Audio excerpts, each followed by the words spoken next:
Hey, hey, hey, what's up, everybody? How are we doing? We doing okay? Is the headset working as intended? Scoot me up a little bit here. What's going on? Brangus McGee, how are you doing, my friend? It is good to see you. Kev, how's it going? Catch 'em all, Kev. JB's Pokestop, how's it going? Did I see Nate? Peace, 11 Pokemon. Hope you're doing well, Brangus. Matt Gooch. Hey, Nate, there you are. Ori. What's going on, Boo? An Ancient Mew was certainly here early. Good so far. Sounds good. I'm doing well. Excellent. Hey, Dad. Hey, Nate. How are you doing, son? It is really good to see you. JB is here. Yeah. Said, hey, what's up, JB? How are you doing? It's good to see you, brother. Already got 6 of you in here waiting. How was everybody's Monday? Everybody have a good Monday? Hope if you had a good work day, that you got everything that you set out to get. It's good to see you, son. I enjoy seeing you on every stream. I got my coffee going. Got the maple bourbon coffee.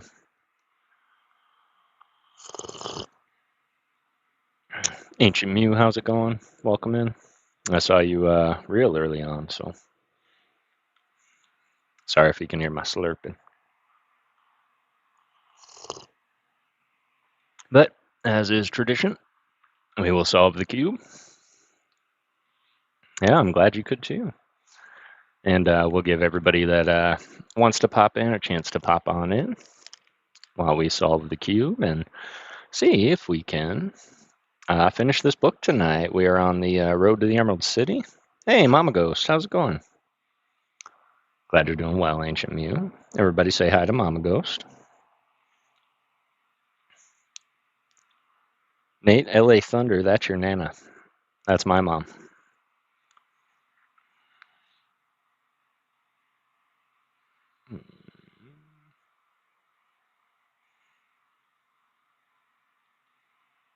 This one here. Yeah. Hi, Mama Ghost, says Brangus. Got my videos up before your stream, so I'm not working on it while I'm watching. Oh, that's excellent. That is excellent. Yep, got Nate and Mama Ghost in the chat.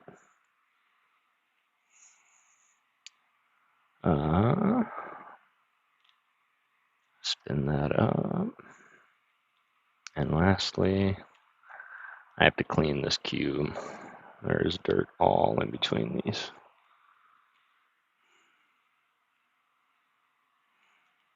All right. That here. Just like this.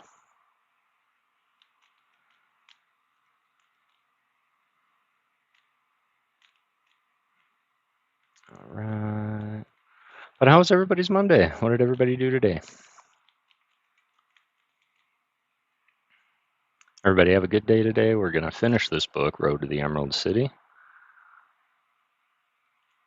And we're just at about that time where they're about to break through. And for those that haven't been keeping up, we are following the trails of the Gnome King and the evil entities of the fairylands, and they're trying to overtake the Emerald City, which is located in Oz.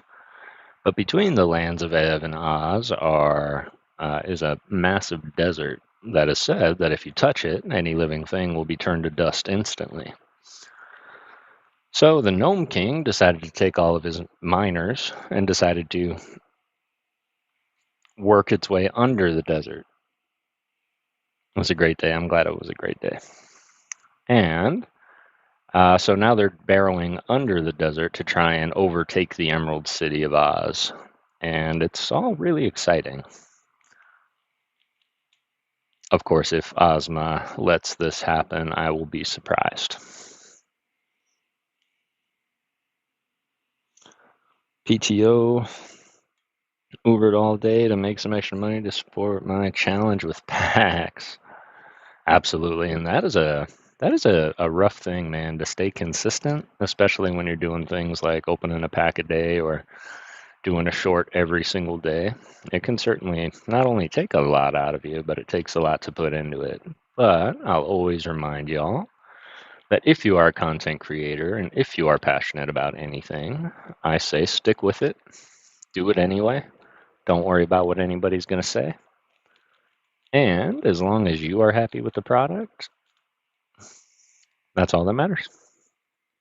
Laura, how's it going? It's good to see you. Welcome back. Happy to see you on the reading stream.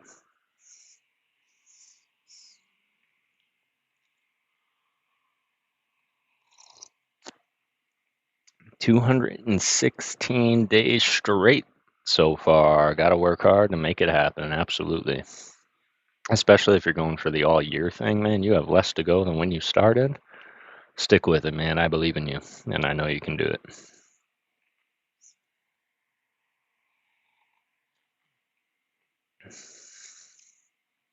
It is good to see you back here, Laura. How was your Monday?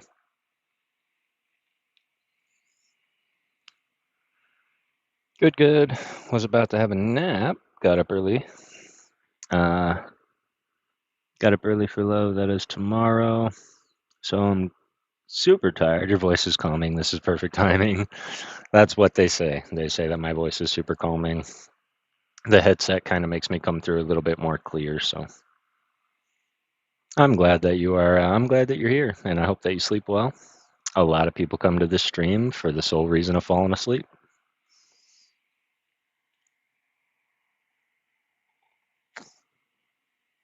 And I am okay with that. That was a stream. This stream was made by y'all for y'all.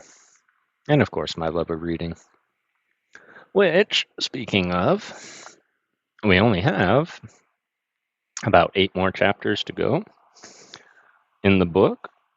And so now it might be coming time to come to a vote because we are in October. And October is, of course, the spooky, spooky months. I was sleeping.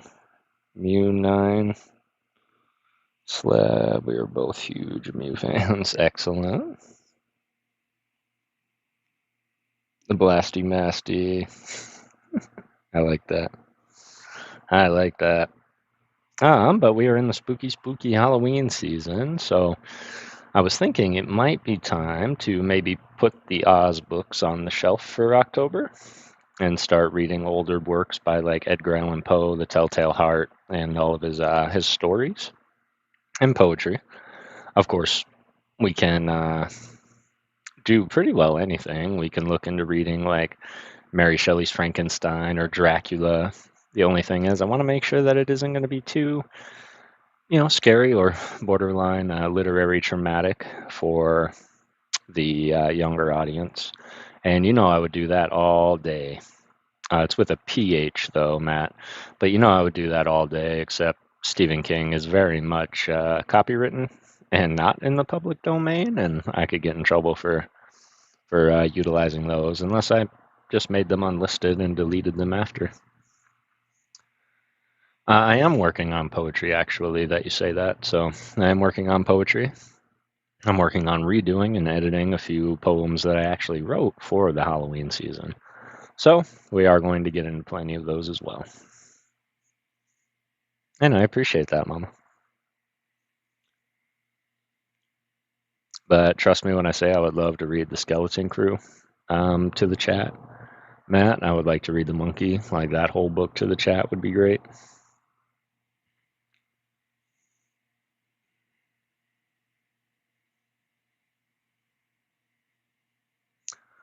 It's Tuesday here, but Monday I won this wicked slab and gifted it to one of the favorite streamers. She really wanted it, and I got it for her, so feeling good. She's super happy. It was the Sleepy Mew 9 slab. Okay, I missed the first part of that, Laura, but that is amazing. The Sleepy Mew 9 slab. Is that the one where he's sleeping and all the other Pokemon are around him? The one from, I believe it's Crown Zenith.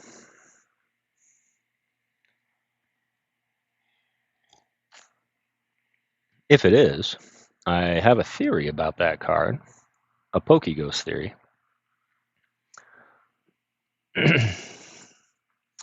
My Pokeghost theory is that Mew is said to be a, well, clone of Mewtwo. But one of Mew's many abilities is that it can mimic any Pokemon that it meets. And if you do play it in the game, it can actually take the moves of Pokemon that it's against. And my Pokeghost theory is that Mew is asleep and actually dreaming, and those Pokemon around him are all of his dreams of past lives and Pokemon that he's remembering versus Pokemon gathering around him sleeping.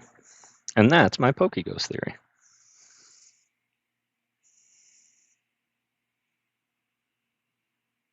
2103, excellent. We're almost there. We're almost there. Think about one for myself. Always remember that.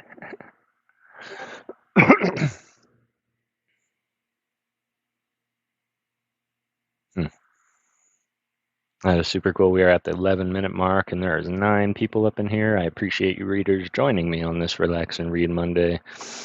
I cannot believe that we are on episode 20. We've done this 20 times, y'all, since I started.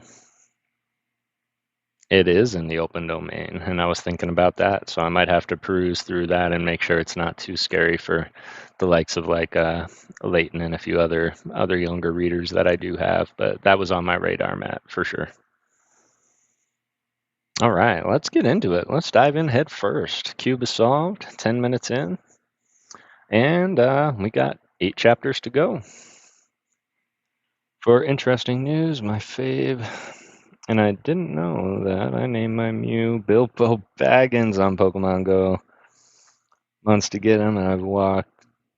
So is that why he's Bilbo Baggins? Because you walked with him on a mighty journey? Urshoy is actually the final evolution of Blissey? Well, no. I haven't, but I think that's a theory that needs more looking into. Yeah, the Crown Zenith one is beautiful. That's awesome. Yes, I am a big Lord of the Rings fan as well. But yeah, Mew, and that's where another theory lore comes from, that Ditto is actually a failed clone of Mew, because it has the same abilities, same color, shiny and regular, and it can transform into any Pokemon. So there's ties there too. I named him that because I was obsessed with The Hobbit, and that's true. Down massive adventures together. There you go. Well, feel free to let people know. That's that's the why. Yeah, I thought so too. Mew is an interesting one. Mewtwo is a more interesting one, but Ditto, crazy. All right, y'all. Thank you so much for joining me tonight.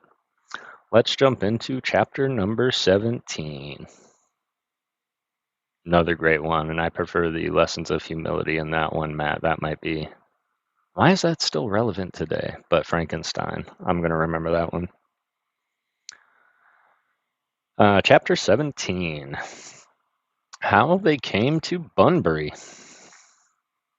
Wandering through the woods without knowing where you are going or what adventure you are about to meet next is not as pleasant as one might think. The woods are always beautiful and impressive, and if you are not worried or hungry, you may enjoy them immensely.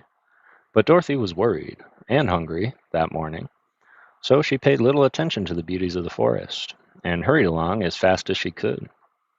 She tried to keep in one direction and not circle around, but she was not at all sure that the direction she had chosen would lead her to the camp. By and by, to her great joy, she came upon a path and ran to the right and to the left, being lost in the trees in both directions, and just before her, upon a big oak, were fastened 2 signs, with arms pointing both ways. One side read, "Take the other road to Bunbury." The second sign read, "Take the other word to Bunnybury."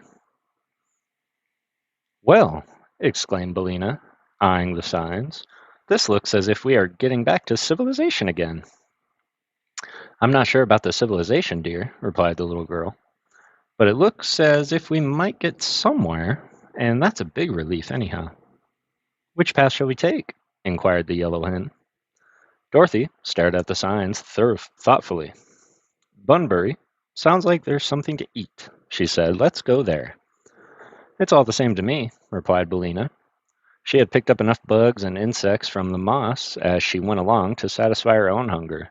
But the hen knew Dorothy could not eat bugs, nor could Toto. The path to Bunbury seemed little traveled, but it was distant enough and ran through the trees in a zigzag course until it finally led them to an open space filled with the queerest houses Dorothy had ever seen.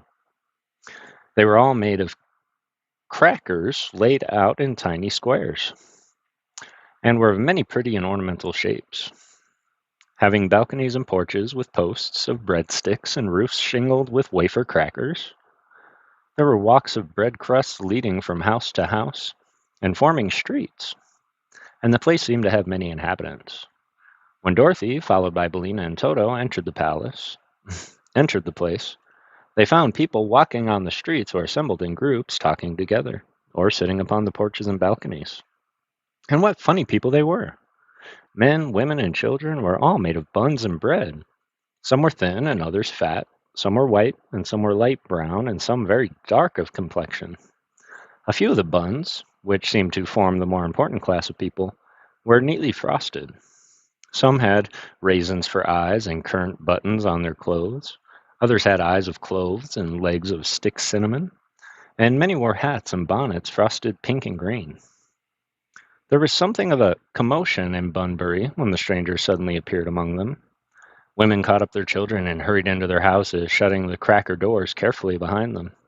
Some men ran so hastily that they tumbled over one another, while others, more brave, assembled in a group and faced the intruders defiantly.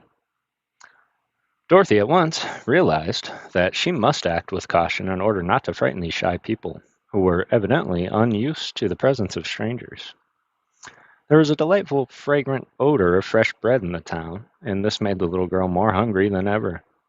She told Toto and Bellina to stay back while she slowly advanced towards the group that stood silently awaiting her.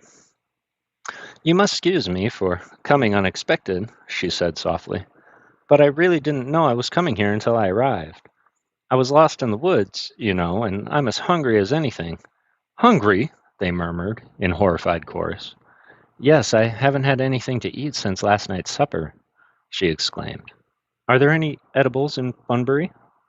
They looked at one another undecidedly, and then one portly bun man, who seemed a person of consequence, stepped forward and said, Little girl, to be frank with you, we are all edibles.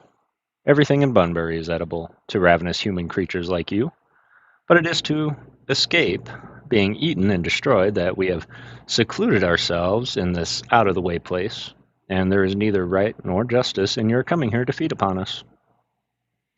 Dorothy looked at them longingly. You're bread, aren't you? She asked. Yes, bread and butter. The butter is inside me, so it won't melt and run. I do the running myself. At this joke, all the others burst into a chorus of laughter, and Dorothy thought it couldn't be much afraid if they could laugh like that. Couldn't I eat something besides people? She asked. Couldn't I eat just one house or a sidewalk or something? I wouldn't mind much what it is, you know. This is not a public bakery, child, replied the man sternly. It's private property. I know, Mr. My name is C. Bunn, Esquire, said the man. C stands for cinnamon, and this place is called after my family, which is the most aristocratic in the town. Oh, I didn't know about that, objected another of the queer people. The Grahams and the Browns and the Whites are all excellent families, and there is none better than their kind. I'm a Boston Brown myself. I admit you're all desirable citizens, said Mr. Bunn rather stiffly, but the fact remains that our town is called Bunbury. Excuse me, interrupted Dorothy, but I'm getting hungry every minute. Now, if you're polite and kind, as I'm sure you ought to be, you'll let me eat something. There is so much to eat here that you will never miss it. Then a big puffed-up man of a delicate brown color stepped forward and said, I think it would be a shame to send this child away hungry, especially as she agrees to eat whatever we can spare, not touch our people. So do I, Pop, replied a roll who stood nearer. What, then, do you suggest, Mr. Over? Inquired Mr. Bunn. Why, I'll let her eat my back fence, if she wants to. It's made of waffles, and they're very crisp and nice. She may also eat my wheelbarrow, added a pleasant-looking muffin. It's made of Nabiscos and a Zuzu wheel. Very good, remarked Mr. Bunn. That is certainly very kind of you. Go with Pop Over and Mr. Muffin, little girl, and they will feed you. Thank you very much, said Dorothy gratefully. May I bring my dog Toto and the yellow hen? They are hungry too. Will you make them behave? Asked the Muffin. Of course, promised Dorothy. Then come along, said Pop Over. So Dorothy and Billina and Toto walked up the street, and the people seemed no longer to be all afraid of them. Mr. Muffin's house came first, and as his wheelbarrow stood in the front yard, the little girl ate that first. It didn't seem very fresh, but she was so hungry that she was not particular. Toto ate some too, while Billina picked up the crumbs. While the strangers were engaged in eating, many of the people came and stood in the street, curiously watching them. Dorothy noticed 6 roguish-looking brown children standing all in a row, and she asked, Who are you, little ones? We are the Graham Gems, replied one, and we're all twins. I wonder if your mother could spare 1 or 2 of you, asked Billina, who decided that they were fresh-baked. But at this dangerous question, the 6 little gems ran away as fast as they could. You mustn't say such things, Billina, said Dorothy, reprovingly. Now, let's go into Popover's backyard and get to the waffles. I sort of hate to let the fence go, remarked Mr. Over, nervously, as they walked towards his house. The neighbors back of us are soda biscuits, and I don't care to mix with them. But I'm hungry yet, declared the girl. That wheelbarrow wasn't very big. I've got a shortcake piano, but none of my family can play on it, he said, reflectively. Suppose you could eat that. All right, said Dorothy. I don't mind anything to be accommodating. So Mr. Over led her into the house where she ate the piano, which was of excellent flavor. Is there anything to drink here? She asked. Yes, I have a milk pump and a water pump. Which will you have? He asked. I guess I'll try 'em both, said Dorothy. So Mr. Over called to his wife, who brought into the yard a pail made of some kind of baked dough, and Dorothy pumped the pail full of cool, sweet milk and drank it eagerly. The wife of Popover was several shades darker than her husband.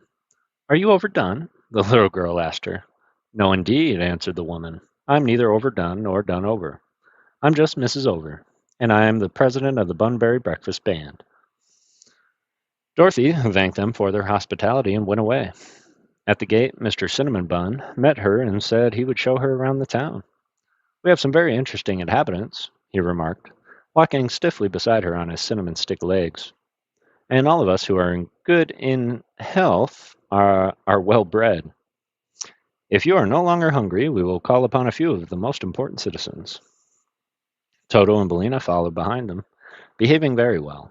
And a little way down the street, they came to a handsome residence where Aunt Sally Loon lived. The old lady was glad to meet the little girl and gave her a slice of white bread and butter, which had been used as a doormat. It was almost fresh and tasted better than anything Dorothy had eaten in town. Where do you get the butter? She inquired. We dig it out of the ground, which, as you may have observed, is all flour and meal, replied Mr. Bunn. There is a butter mine just at the opposite side of the village. The trees which you see here are all dolianders and doderias, and in season we get quite the crop of doughnuts off of them. I should think the flour would blow around and get in your eyes, said Dorothy. No, said he. We are bothered with cracker dust sometimes, but never with flour. Then he took her to see Johnny Cake, a cheerful old gentleman who lived nearby.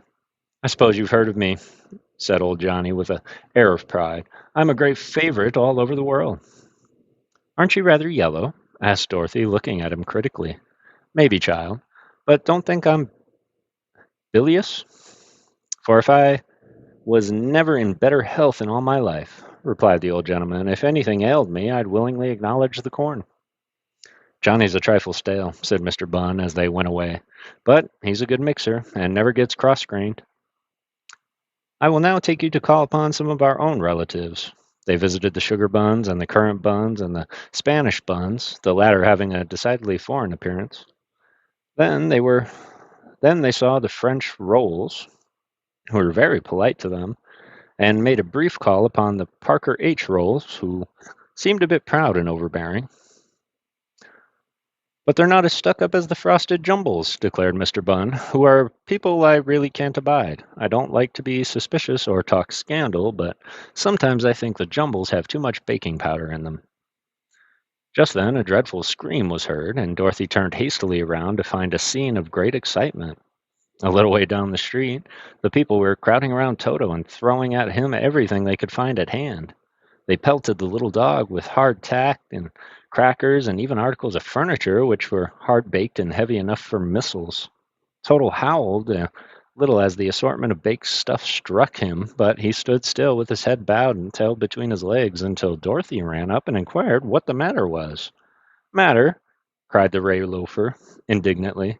"Why, that horrid beast has eaten 3 of our dear crumpets, and now is devouring a salt-rising biscuit."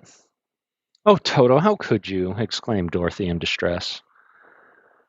Toto's mouth was full of his salt-rising victim, so he only whined and wagged his tail. But Billina, who had flown to the top of a cracker house to be in a safe place, called out, "Don't blame him, Dorothy. The crumpets dared him to do it." "Yes, and you pecked out the eyes of the raisin bun, one of our best citizens," shouted a bread pudding, shaking his fist at the yellow hen. "What's that? What's that?" wailed Mr. Cinnamon Bun, who has now joined them. "Oh, what a misfortune! What a terrible misfortune!" "See here," said Dorothy, determining to defend her pets. "I think we've treated you all pretty well, seeing your edibles and regular food to us. I've been kind to you and eaten your eaten your old wheelbarrows and pianos and rubbish and not said a word, but Toto and Bellina can't be expected to go hungry when the town's full of good things like they like to eat, 'cause they can't understand your stingy ways as I do." "You must leave here at once," said Mr. Bunn sternly. "Suppose we won't go?" said Dorothy, who was now much provoked. "Then," he said, "we will put you into great ovens where we are made and bake you." Dorothy gazed around and saw threatening looks upon the faces of all. She had not noticed any ovens in town, but they might be there, nevertheless, for some of the inhabitants seemed very fresh, so she decided to go, and calling to Toto and Bellina to follow her, she marched up the street with as much dignity as possible, considering that she was followed by the hoots and cries of the buns and biscuits and other baked stuff. Philosophy, how's it going? Hello, Ghost Fam. No worries at all. It's good to see you, Pokey Cat. When Gandalf the Grey sacrifices himself and comes back as Gandalf the White. Oh, that's funny. What's funny is I saw the name Bunbury and I immediately thought everybody was going to be made of bread. It's good to see you, Rafa. How are you doing tonight?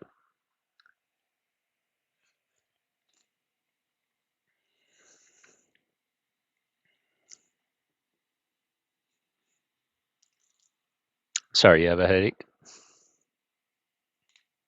All right.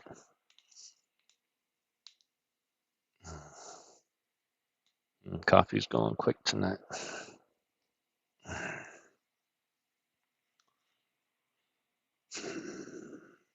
All right. Best Monday ever. I'm glad you had a good Monday, man. Getting into chapter number 18. How Ozma looked into the magic picture. Princess Ozma was a very busy little ruler, for she looked carefully after the comfort and welfare of her people and tried to make them happy. If any quarrels arose, she decided them justly. If anyone needed counsel or advice, she was ready and willing to listen to them. For a day or two after Dorothy and her companions had started on their trip, Ozma was occupied with the affairs of her kingdom. Then she began to think of some manner of occupation for Uncle Henry and Aunt Em that would be light and easy, yet give the old people something to do. She stood She soon decided to make Uncle Henry the keeper of the jewels, and someone really was needed to count and look after the bins and barrels of emeralds, diamonds, rubies, and other precious stones that were in the royal storehouses. That would keep Uncle Henry busy enough, but it was harder to find something for Aunt Em to do. The palace was full of servants, so there was no detail of housework that Aunt Em could offer. While Ozma sat in her pretty room, engaged in thought, she happened to glance at her magic picture. This was one of the most important treasures in all the land of Oz.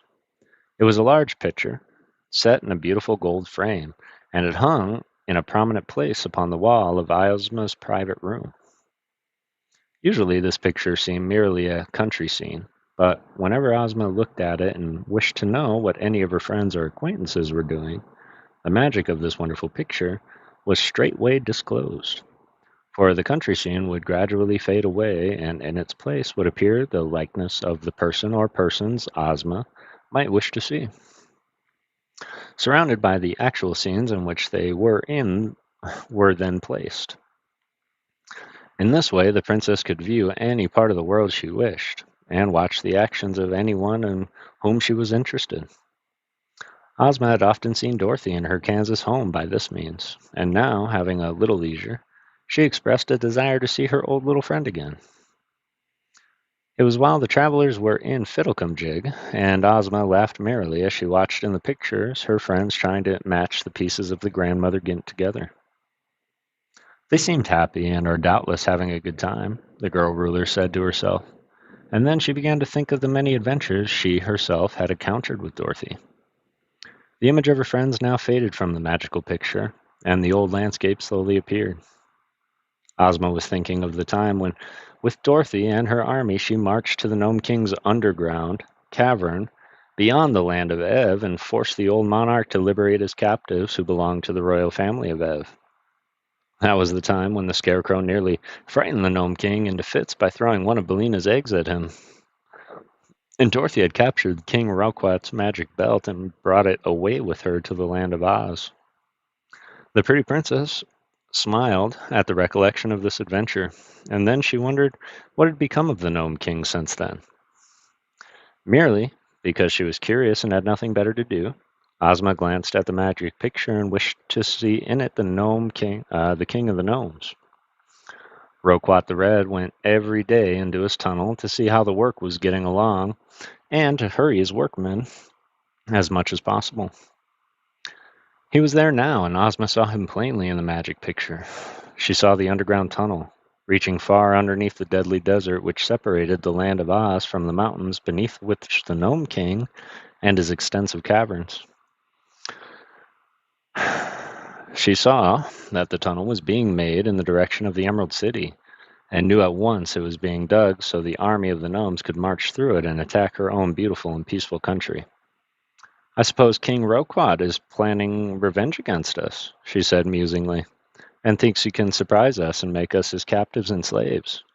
How sad it is that anyone can have such wicked thoughts. But I must not blame King Roquat too severely, for he is a gnome, and his nature is not so gentle as my own.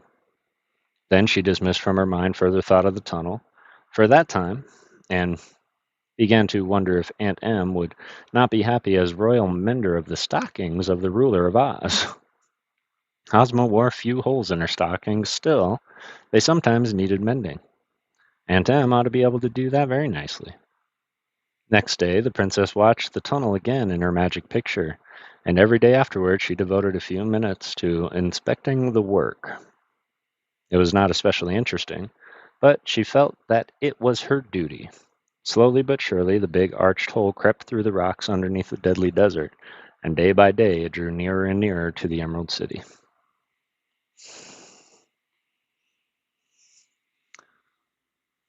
Espolo, how's it going? It's good to see you. Appreciate you popping in here on the reading stream. We're about 34 minutes in, 12 of you here. That was a really short chapter, but I was wondering when they were going to find out. So, because she was curious, she uncovered a plot to overthrow the Emerald City, which is why you should always be curious.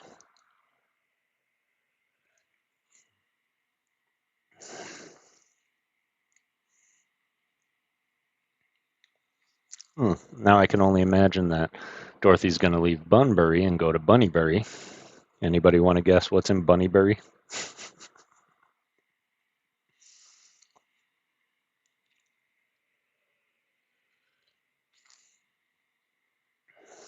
15 likes. You guys are great. Appreciate you all.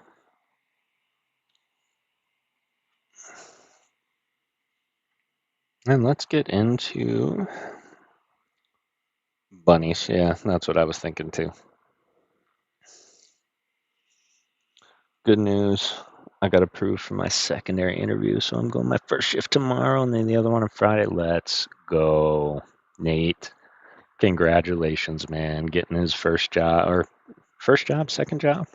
It's definitely a job, and I'm really proud of you, man. You're going to have to let me know your schedule. Burn bunnies? Oh no, I hope not. I totally said buried bunnies. I saw burned bunnies from back here. That's funny. Let's hope not, but I'm sure there will be bunny people. Nate, I'm so proud of you. That's really exciting, man. Indeed. Congratulations.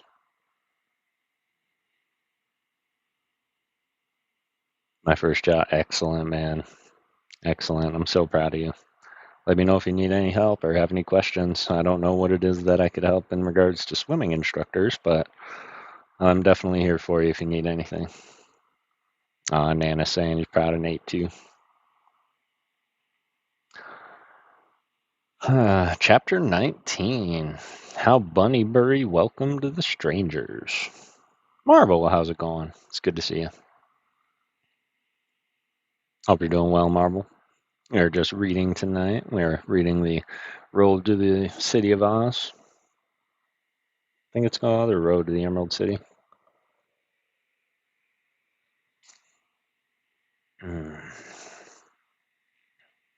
Dorothy left Bunbury the same way she had entered it, and when they were in the forest again, she said to Bellina, I never thought those things good to eat could be so disagreeable. Would not be happy as royal men. Sorry. Often I've eaten things that tasted good but were disagreeable afterward, replied the yellow hen. I think, Dorothy, if edibles are going to act badly, it's better before than after you eat them. Perhaps you're right, said the little girl with a sigh. But what should we do now? Let us follow the path back to the signpost, suggested Bellina. That will be better than getting lost again. Why, we're lost anyhow, declared Dorothy. But I guess you're right about going back to the signpost, Bellina.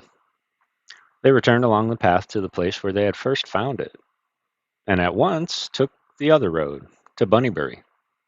This road was a mere narrow strip, worn hard and smooth, but not wide enough for Dorothy's feet to tread. Still, it was a guide, and the walking through the forest was not at all difficult. Before long, they reached a high wall of solid white marble, and the path came to an end at this wall. At first, Dorothy thought there was no opening at all in the marble, but on looking closely, she discovered a small square door, about on the level with her head, and underneath this closed door was a bell push. Near the bell push was a sign painted in neat letters upon the marble, and the sign read, No admittance, except on business. This did not discourage Dorothy, however, and she rang the bell. Pretty soon a bolt was cautiously withdrawn, and the marble door swung slowly open. She saw it was not really a door, but a window, for several brass bars were placed across it, being set fast in the marble, and so close together that the little girl's fingers might barely go between them. Back of the bars appeared the face of a white rabbit, a very sober and sedate face, with an eyeglass held in his left eye and attached to a cord on his buttonhole. Well, what is it? Asked the rabbit sharply. I'm Dorothy, said the girl, and I'm lost. And state your business, please, interrupted the rabbit. My business, she said, is to find out where I am, and no one is allowed in Bunnybury without an order or a letter of introduction from either Ozma of Oz or Glinda the Good, announced the rabbit. So that settles the matter, and he started to close the window. Wait a minute, cried Dorothy. I've got a letter from Ozma. From the ruler of Oz? Asked the rabbit doubtingly. Of course, Ozma's my best friend, you know, and I'm Princess myself, she announced earnestly. Ha! Let me see your letter, returned the rabbit, as if he still doubted her. So she hunted in her pockets and found the letter Ozma had given her. Then she handed it through the bars to the rabbit, who took it in his paws and opened it. He read it out loud in a pompous voice, as if to let Dorothy and Bellina see that he was educated and could read writing. The letter was as follows: "It will please me to have my subjects greet Princess Dorothy, the bearer of this royal missive, with the same courtesy and consideration that they would extend to me." Ha hum! "It is signed Ozma of Oz," continued the rabbit, "and it is sealed with the great seal of the Emerald City. Well, well, well, how strange, how remarkable!" "What are you going to do about it?" inquired Dorothy impatiently. "We must obey the royal mandate," replied the rabbit. "We are subjects of Ozma of Oz, and we live in her country. Also, we are under the protection of the great sorcerer Glinda the Good, who made us promise to respect Ozma's commands." "Then may I come in?" she asked. "I will open the door," said the rabbit. He shut the window and disappeared. But a moment afterward, a big door in the wall opened and admitted Dorothy into a small room, which seemed to be part of the wall and built into it. Here stood the rabbit she had been talking with. And now that she could see all of him, she gazed at the creature in surprise. He was a good-sized white rabbit with pink eyes, much like all other white rabbits. But the astonishing thing about him was the manner in which he was dressed. He wore a white satin jacket embroidered with gold and having diamond buttons. His vest was rose-colored satin with tourmaline buttons. His trousers were white to correspond with the jacket, and they were baggy at the knees, like zouave, one of those of a zouave, being tied with knots of rose ribbons. His shoes were of white plush with diamond buckles, and his stockings were rose silk. The richness and even magnificence of the rabbit's clothing made Dorothy stare at the little creature wonderingly. Toto and Bellina had followed her into the room, and when he saw them, the rabbit ran into a table and sprang upon it nimbly. Then he looked at the three through his monocle and said, "These companions, Princess, cannot enter Bunnyberry with you." "Why not?" asked Dorothy. "In the first place, they would frighten our people, who dislike dogs above all other things on earth. And secondly, the letter of the royal Ozma does not mention them." "But they are my friends," persisted Dorothy, "and go wherever I go." "Not this time," said the rabbit decidedly. "You yourself, Princess, are a welcome visitor, since you come so highly recommended, but unless you consent to leave the dog and the hen in this room, I cannot permit you to enter the town." "Never mind us, Dorothy," said Bellina. "Go inside and see what this place is like. You can tell us all about it afterward, and Toto and I will rest comfortably here until you return." This seemed the best thing to do, for Dorothy was curious to see how the rabbit people lived, and she was aware of the fact that her friends might frighten the timid little creatures. She had not forgotten how Toto and Bellina had misbehaved in Bunbury, and perhaps the rabbit was wise to insist on their staying outside the town. "Very well," she said, "I'll go on alone. I suppose you're the king of this town, aren't you?" "No," answered the rabbit, "I'm merely the keeper of the wicket, and the person of little importance, although I try to do my best duty. I must now inform you, Princess, that before you enter our town you must consent to reduce." "Reduce what?" asked Dorothy. "Your size.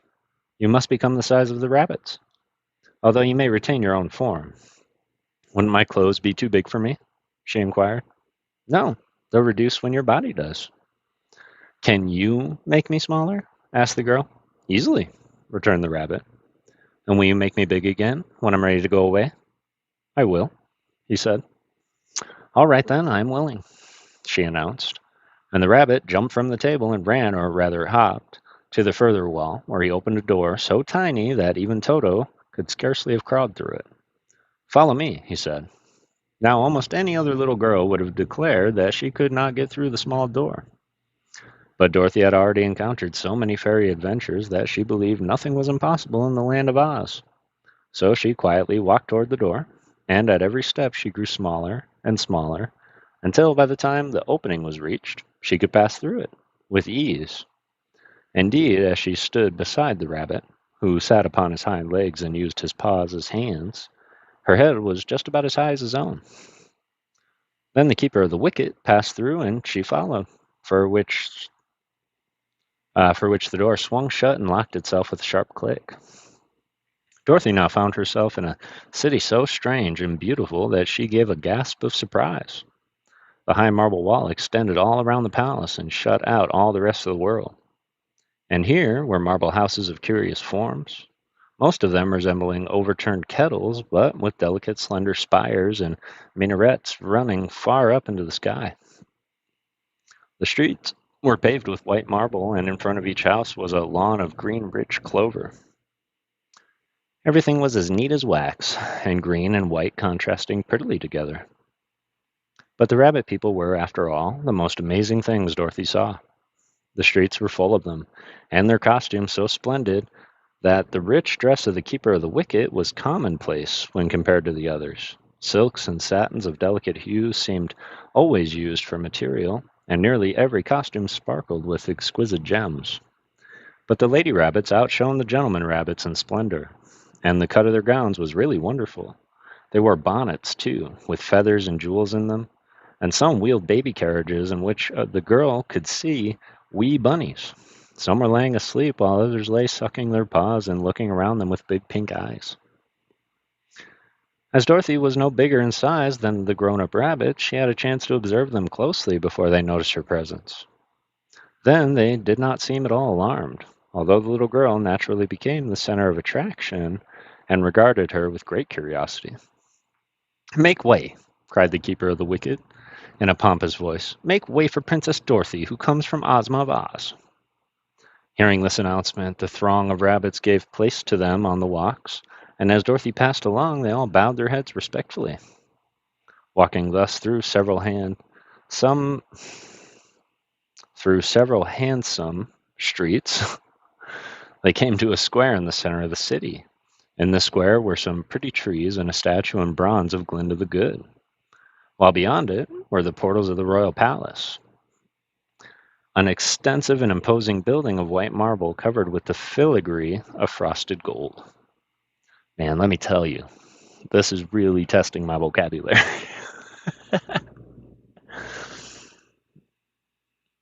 Appreciate that, Kev. Dropping some links for some peeps. Thank you, everyone. You're absolutely. You did say buttonhole, right? Buttonhole, yes. Buttonhole.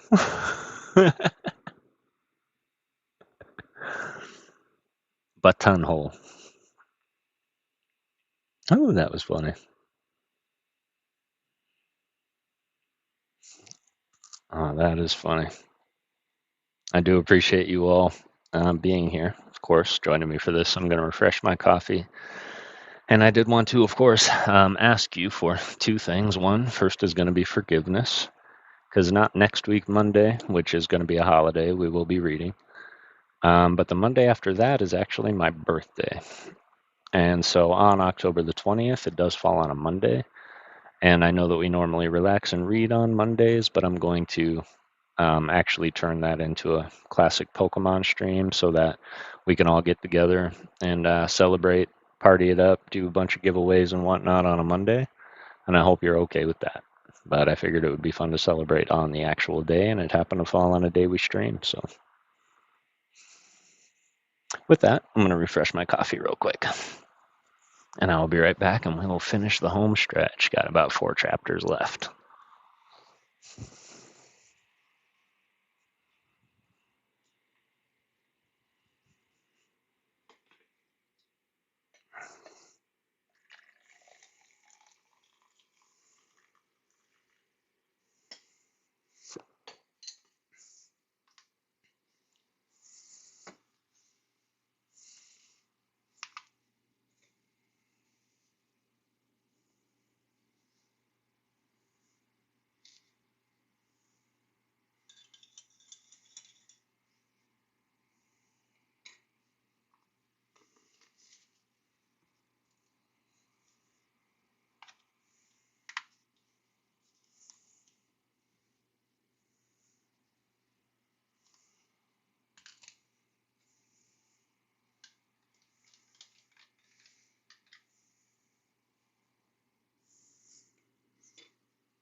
Excellent. So, yes, Monday, and I am probably going to be taking that day off of the everyday job. So, I'm going to be starting stream probably about 8:30 Eastern time. It is already scheduled. Go hit the bells, y'all. But really appreciate you for being here and joining me to relax and read. There's 13 of you in here, and that just makes my heart happy. So let's go ahead and get into chapter 20, How Dorothy Lunched with a King. A line of rabbit soldiers was drawn up before a palace entrance, and they wore green and gold uniforms with high charcoals upon their head and held tiny spears in their hands. The captain had a sword and a white plume on his shako. "Salute!" called the keeper of the wicket. "Salute Princess Dorothy, who comes from Ozma of Oz." "Salute!" yelled the captain, and all the soldiers promptly saluted. They now entered the great hall of the palace, where they met a gaily dressed attendant, from whom the keeper of the wicket inquired if the king were at leisure. "I think so," was the reply. "I heard His Majesty blubbering and wailing as usual only a few minutes ago. If he doesn't stop acting like a crybaby, I'm going to resign my position here and go to work." "What's the matter with your king?" asked Dorothy, surprised to hear the rabbit attendant speak so disrespectfully of his monarch. "Oh, he doesn't want to be king, that's all, and he simply has to," was the reply. "Come," said the keeper of the wicket, sternly, "lead us to His Majesty, and we do not air our troubles before our strangers, I beg of you." "Why, if this girl is going to see the king, he'll air his own troubles," returned the attendant. "That is his royal privilege," declared the keeper. So the attendant led them to the room, all draped with cloth of gold and furnished with satin-covered gold furniture. There was a throne in this room, set on dais and having a big cushioned seat, and on this seat reclined a rabbit king. He was lying on his back with his paws in the air and whining very much like a puppy dog. Your Majesty, get up! Here's a visitor," called the attendant. The king rolled over and looked at Dorothy with one watery pink eye. Then he sat up and wiped his eyes carefully with the silk handkerchief and put on his jeweled crown, which had fallen off. "Excuse my grief, fair stranger," he said in a sad voice. "You behold me the most miserable monarch in all the world. What time is it, Belcom? Belinkum." "1 o'clock, your Majesty," replied the attendant to whom the question was addressed. "Serve luncheon at once," commanded the king. "Luncheon for two. That's for my visitor and me. And see that the human has some sort of food she's accustomed to." "Yes, your Majesty," answered the attendant, and went away. "Tie my shoe, Bristol," said the king to the keeper of the wicket. "Ah me, how unhappy I am." "What seems to be worrying your Majesty?" said Dorothy. "Why, it's this king business, of course," he returned, while the keeper tied his shoe. "I didn't want to be king of Bunnyberry at all, and all the rabbits all knew it. So they elected me, to save themselves from such a dreadful fate, I suppose. And here I am, shut up in a palace, when I might be free and happy." "Seems to me," said Dorothy, "it's a great thing to be king." "Were you ever a king?" inquired the monarch. "No," she answered, laughing. "Then you know nothing about it," he said. "I haven't inquired who you are, but it doesn't matter. While we're at luncheon, I'll tell you all my troubles. They're a great deal more interesting than anything you can say about yourself." "Perhaps they are to you," replied Dorothy. "Luncheon is served," cried Blinkum, throwing open the doors, and in came a dozen rabbits in livery, all bearing trays, of which they placed upon the table, where they arranged the dishes in an orderly manner. "Now clear out, all of you!" exclaimed the king. "Bristle, you may wait outside in case I want you." When they had gone, and the king was alone with Dorothy, he came down from his throne, tossed his crown into a corner, and kicked his ermine robe under the table. "Sit down," he said, "and try to be happy. It's useless for me to try, because I'm always wretched and miserable. But I'm hungry, and I hope you are too." "I am," said Dorothy. "I have only eaten a wheelbarrow and a piano today." "Oh, yes, and a slice of bread and butter that used to be a doormat." "That sounds like a square meal," remarked the king, seating himself opposite her. "But perhaps it wasn't a square piano, eh?" Dorothy laughed. "You don't seem to be very unhappy now," she said. "But I am," protested the king, fresh tears gathering in his eyes. Even my jokes are miserable. I'm wretched, woeful, afflicted, distressed, and dismal, as an individual can be. Are you not sorry for me?" "No," answered Dorothy honestly. "I can't say that I am. Seems to me that for a rabbit you are right in clover. This is the prettiest little city I ever saw." "Oh, the city is good enough," he admitted. "Glinda, the good sorceress, made it for us because she was fond of rabbits. I don't mind the city so much, although I wouldn't live here if I had my choice. It is being king that has absolutely ruined my happiness." "Why wouldn't you live here by choice?" she asked. "Because it is all unnatural, my dear. Rabbits are out of place in such luxury. When I was young, I lived in a burrow in the forest. I was surrounded by enemies and often had to run for my life. It was hard getting enough to eat at times, and when I found a bunch of clover, I had to listen and look for danger while I ate it. Wolves prowled around the hole in which I lived, and sometimes I didn't dare stir out for days at a time. Oh, how happy and contented I was then! I was a real rabbit, as nature made me, wild and free. And I even enjoyed listening to the startled throbbing of my own heart." "I've often thought," said Dorothy, who was busily eating, "that it would be fun to be a rabbit." "It is fun, when you're the genuine article," agreed His Majesty. "But look at me now. I live in a marble palace instead of a hole in the ground. I have all I want to eat without the joy of hunting for it. Every day I must dress in fine clothes and wear that horrible crown till it makes my head ache. Rabbits come to me with all sorts of troubles, when my own troubles are the only ones I care about.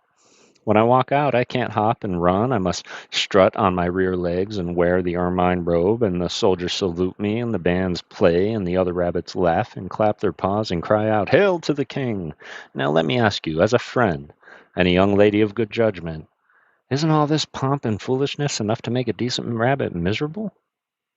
"Once," said Dorothy reflectively, "men were wild and unclothed, and lived in caves and hunted for food as wild beasts do. But they got civilized in time, and now they'd hate to go back to the old days." "That is an entirely different case," replied the king. "None of you humans were civilized in one time. It came to you by degrees, but I have known the forest and the free life, and that is why I resent being civilized all at once, against my will, and being made a king with a crown and an ermine robe. Pah! If you don't like it, why don't you resign?" she asked. "Impossible," wailed the rabbit, wiping his eyes again with his handkerchief. "There's a beastly law in this town that forbids it. When one is elected king, there is no getting out of it." "Who made the laws?" inquired Dorothy. "The same sorceress who made the town, Glinda the Good. She built the wall and fixed up the city and gave us several valuable enchantments and made the laws. Then she invited all the pink-eyed white rabbits of the forest to come here, after which she left us to our fate." "What made you accept the invitation and come here?" asked the child. "I didn't know how dreadful city life was, and I'd no idea I would be elected king," said he, sobbing bitterly. "And now I'm it with a capital I, and I can't escape." "I know Glinda," remarked Dorothy, eating for dessert a dish of charlotte russe. "And when I see her again, I'll ask her to put another king in your place." "Will you? Will you indeed?" asked the king joyfully. "I will if you want me to," she replied. "Hurroo, hooray!" shouted the king, and then he jumped up from the table and danced wildly about the room, waving his napkin like a flag and laughing with glee. After a time he managed to control his delight and returned to the table. "When are you likely to see Glinda?" he inquired. "Oh, perhaps in a few days," said Dorothy. "And you won't forget to ask her?" "Of course not." "Princess," said the Rabbit King, earnestly, "you have relieved me of a great unhappiness, and I am very grateful. Therefore I propose to entertain you. Since you are my guest and I am the king, as a slight mark of my appreciation, come with me to my reception hall." He then summoned Bristle and asked him, "Assemble all nobility in the great reception hall, and also tell Blinkum that I want him immediately." The keeper of the wicket bowed and hurried away, and His Majesty turned to Dorothy and continued, "We'll have time for a walk in the gardens before the people get here." The gardens were in the back of the palace, and were filled with beautiful flowers and fragrant shrubs, with many shade and fruit trees and marble-paved walks running in every direction. As they entered this palace, Blinkum came running to the king, who gave him several orders in a low voice. Then His Majesty rejoined Dorothy and led her through the gardens, which she admired very much. "What lovely clothes your Majesty wears," she said, glancing at the rich blue satin costume embroidered with pearls in which the king was dressed. "Yes," he returned, with an air of pride. "This is one of my favorite suits, but I have a good many that are even more elaborate. We have excellent tailors in Bunnybury, and Glinda supplies all the materials. By the way, you might ask the sorceress when you see her to permit me to keep my wardrobe." "But if you go back to the forest, you will not need clothes," she said. "No," he faltered. "That may be so, but I've dressed up so long that I'm used to it, and I don't imagine I'd care to run around naked again. So perhaps the good Glinda will let me keep the costumes." "I'll ask her," agreed Dorothy. Then they left the gardens and went to a fine big reception hall where rich rugs were spread upon the tiled floors. The furniture was exquisitely carved and studded with jewels. The king's chair was a especially pretty piece of furniture, being in the shape of a silver lily, with one leaf bent over to form the seat. The silver was everywhere thickly encrusted with diamonds, and the seat was upholstered with white satin. "Oh, what a splendid chair!" cried Dorothy, clasping her hands admiringly. "Isn't it?" answered the king proudly. "It is my favorite seat, and I think it especially becoming to my complexion. While I think of it, I wish you'd ask Glinda to let me keep this lily chair when I go away." "It wouldn't look very well in a hole in the ground, would it?" she suggested. "Maybe not, but I'm used to sitting in it, and I'd like to take it with me," he answered. "But here come the ladies and gentlemen of the court, so please sit beside me and be presented." Making coffee also. Excellent. Always, brother. Appreciate that. Ooh, evening, Lori.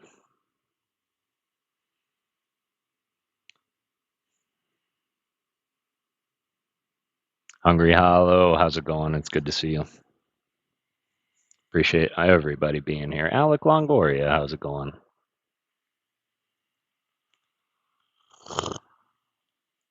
Hmm.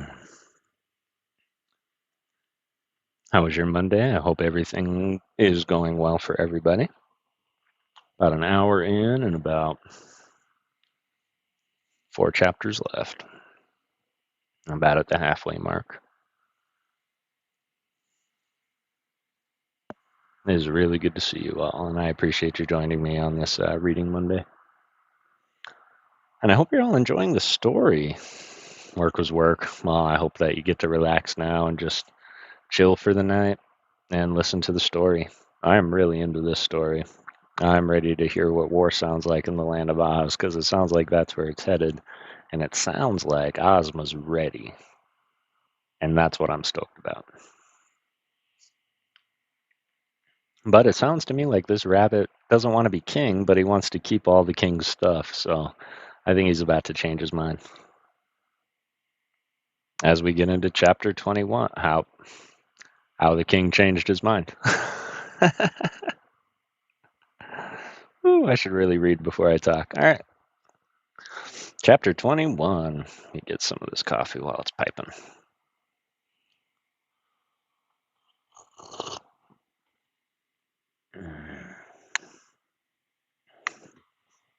How the king changed his mind. Just then, a rabbit band of nearly 50 pieces marched in, playing upon golden instruments and dressed in neat uniforms. Following the band came a nobility of Bunnyberry, all richly dressed and hopping along in their rear legs.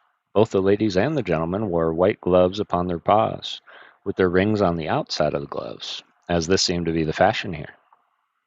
Some of the lady rabbits carried long lorgnets, while many of the gentlemen rabbits wore monocles in their left eye. The courtiers of their ladies paraded past the king, who introduced Princess Dorothy to each couple in a very graceful manner. Then the company seated themselves in chairs and on sofas and looked expectantly at their monarch. "It is our royal duty, as well as our royal pleasure," he said, "to provide fitting entertainment for our distinguished guests. We will now present the royal band of whiskered friskers." As he spoke, the musicians, who had arranged themselves in the corner, struck up a dance melody, while into the room pranced the whiskered friskers. There were 8 pretty rabbits, dressed only in gauzy purple skirts fastened around their waists with diamond bands. Their whiskers were colored in rich purple, but otherwise they were pure white. After bowing before the king and Dorothy, the Friskers began their pranks, and these were so comical that Dorothy laughed with real enjoyment. They not only danced together, whirling and gyrating around the room, but they leapt over one another, stood upon their heads, and hopped and skipped here and there so nimbly that it was hard work. It was hard work to keep track of them. Finally, they all made double somersaults and turned handsprings out of the room. The nobility enthusiastically applauded, and Dorothy applauded with them. "They're fine," she said to the king. "Yes, the whiskered Friskers are really very clever," he replied. "I shall hate to part with them when I go away, for they have often amused me when I was very miserable. I wonder if you would ask Glinda—" "No, it wouldn't do at all," declared Dorothy positively. "There wouldn't be room in your hole in the ground for so many rabbits. Spectly they were specially when you get the lily chair and your clothes there. Don't think of such a thing, Your Majesty." The king sighed, then stood up and announced to the company, "I will now hold a military drill by my picked bodyguard of royal pikemen." Now the band played a march, and the company of rabbit soldiers came in. They wore green and gold uniforms and marched very stiffly, but in perfect time. Their spears, or pikes, had slender shafts of polished silver and gold heads, and during the drill they handled these weapons with wondrous dexterity.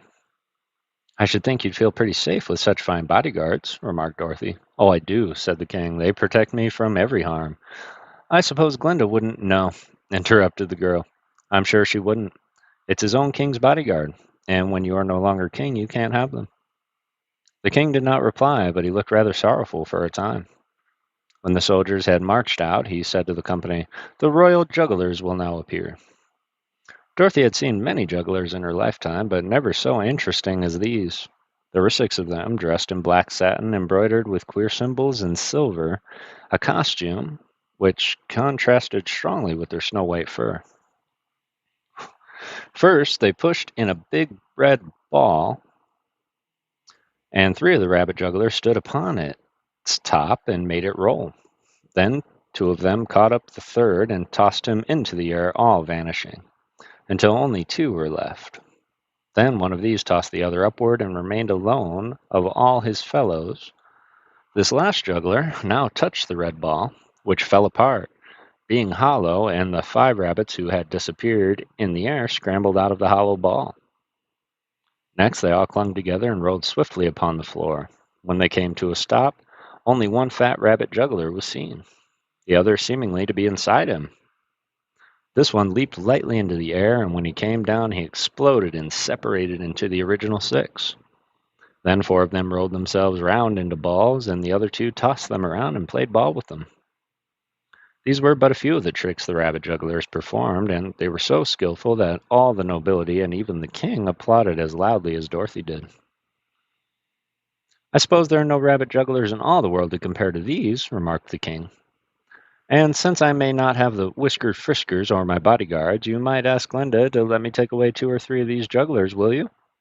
"I'll ask her," replied Dorothy, doubtfully. "Thank you," said the king. "Thank you very much. And now you shall listen to the winsome waggish warblers, who are often cheered me in my moments of anguish."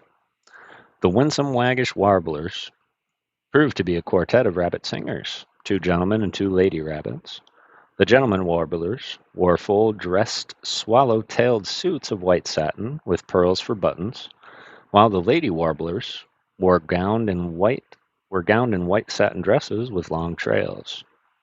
The first song they sang began in this way: "When a rabbit gets a habit of living in a city, and wearing clothes and furbelows and jewels rare and pretty, he scorns the bun who has to run and burrow in the ground, and pities those who watchful foes are men and gun and hound." Dorothy looked at the king when she heard the song and noticed that he seemed disturbed and ill at ease. "I don't like that song," he said to the warblers. "Give us something jolly and rollicking." So they sang a joyous, tinkling melody as follows: "Bunnies gay delight to play in their fairy town secure. Every frisker flirts its whisker at a pink-eyed girl demure. Every maid in silk arrayed at her partner shyly glances, paws are grasped, waists are clasped, as they whirl in giddy dances.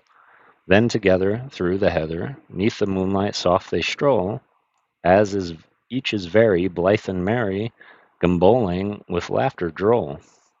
Life is fun to everyone, guarded by our magic charm, for to dangers we are strangers, safe from any thought of harm. You see, said Dorothy to the king when the song ended, the rabbits all seem to like Bunnyberry except you, and I guess you're the only one that ever has cried, or was unhappy and wanted to get back to your muddy hole in the ground. His Majesty seemed thoughtful, and while the servants passed around glasses of nectar and plates of frosted cakes, their king was silent and a bit nervous. When the refreshments had been enjoyed by all and the servants had retired, Dorothy said, I must go now, for it's getting late and I'm lost. I've got to find the wizard and Aunt Em and Uncle Henry and all the rest some time before the night comes, if I possibly can. Won't you stay with us? Asked the king. You'll be very welcome. No, thank you, she replied. I must get back to my friends, and I want to see Glinda just as soon as I can, you know. So the king dismissed his court and said he would himself walk with Dorothy to the gate. He did not weep nor groan any more, but his long face was quite solemn and his big ears hung dejectedly on each side of it. He still wore his crown and his ermine and walked with a handsome gold-headed cane. When they arrived at the room in the wall, the little girl found Toto and Billina waiting for her very patiently. They had been liberally fed by some of the attendants and were in no hurry to leave such comfortable quarters. The keeper of the wicket was by this time back in his old place, but he kept a safe distance from Toto. Dorothy bade good-bye to the king as they stood just inside the wall. You have been good to me, she said, and I thank you very much so. As soon as possible, I'll see Glinda and ask to put another king in your place and send you back to your wild forest. And I'll ask her to let you keep some of your clothes and the lily chair and one or two jugglers to amuse you. I'm sure she will do it, because she is so kind and doesn't like anyone to be unhappy. Ahem, said the king, looking rather downcast. I don't like to trouble you with my misery, so you needn't see Glinda. Oh, yes, I will, she replied. It won't be any trouble at all. But, my dear, continued the king in an embarrassed way, I've been thinking the subject over carefully, and I find there are a lot of pleasant things here in Bunnyberry that I would miss if I went away, so perhaps I'd better stay? Dorothy laughed, then looked and then looked grave. It won't do for you to be king and a crybaby at the same time, she said. You've been making all the other rabbits unhappy and discontented with your howls and being so miserable. So I guess it's better to have another king. Oh, no, indeed, exclaimed the king earnestly. If you won't say anything to Glenda, I promise I'll be merry and gay all the time and never cry or wail again. Honor bright, she said. On the royal word of a king, I promise it, he answered. All right, said Dorothy. You'd be a regular lunatic to want to leave Bunnyberry for a wild life in the forest, and I'm sure any rabbit outside the city would be glad to take your place. Forget it, my dear. Forget all my foolishness, pleaded the king earnestly. Hereafter I'll try to enjoy myself and do my duties to my subjects. So then she left him and entered through the little door into the room in the wall, where she grew gradually bigger and bigger until she had resumed her natural size. The keeper of the wicket let them out into the forest and told Dorothy that she had been of great service to Bunnyberry, because she had brought their dismal king to a realization of the pleasure of ruling this beautiful city. I shall start a petition to have your statue erected beside Glinda's in the public square, said the keeper. I hope you will come again some day to see it. Perhaps I shall, she replied. Then, followed by Toto and Billina, she walked away from the high marble wall and started back along the narrow path toward the signpost. Tammer, what's going on? WTF, how are you doing? It's good to see you.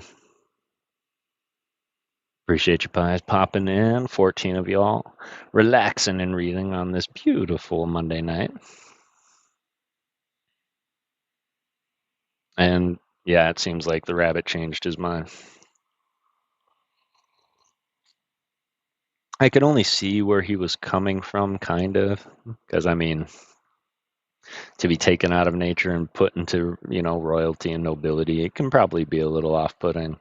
I wouldn't have a problem with it, but trust me when I say that once you can't do the things that we take for granted now, it can be a little tough.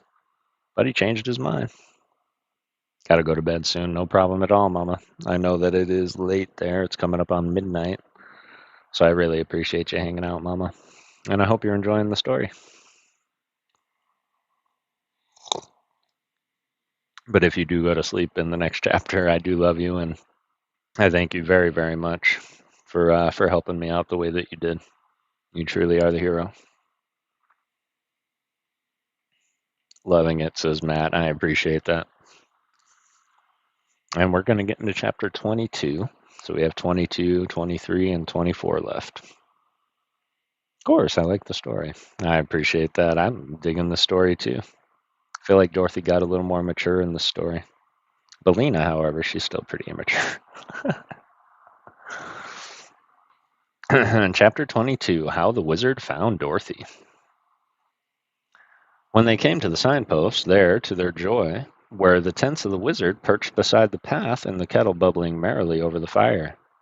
The Shaggy Man and Omby Amby were gathering firewood while Uncle Henry and Aunt Em sat at their camp chairs talking with the wizard. They all ran forward to greet Dorothy as she approached, and Aunt Em exclaimed, "Goodness gracious, child, where have you been?"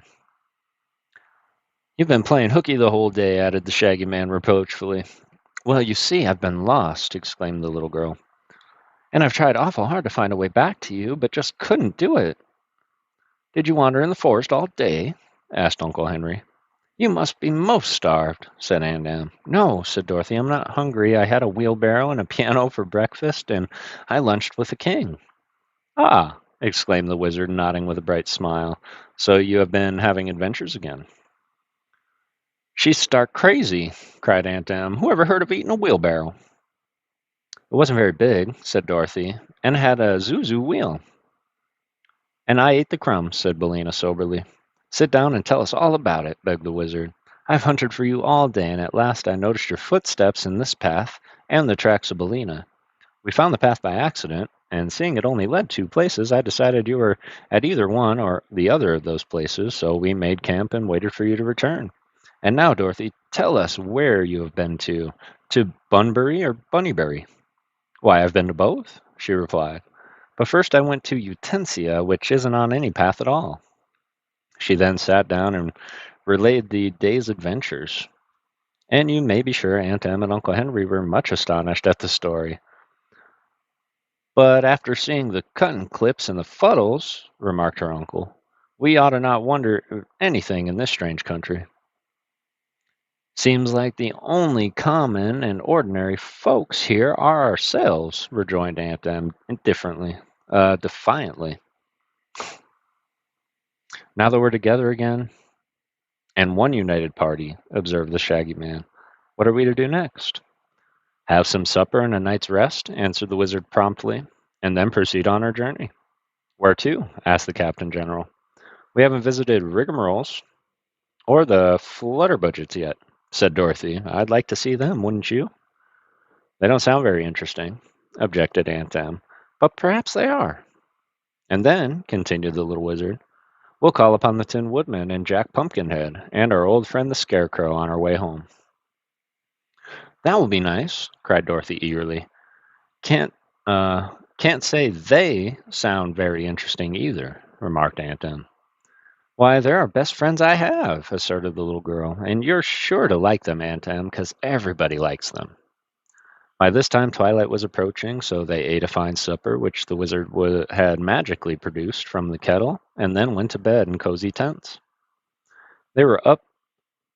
They were all up bright and early the next morning, but Dorothy didn't venture to wander from the camp again for fear of more accidents. "Do you know where there's a road?" she asked the little man. "No, my dear," replied the wizard, "but I'll find one."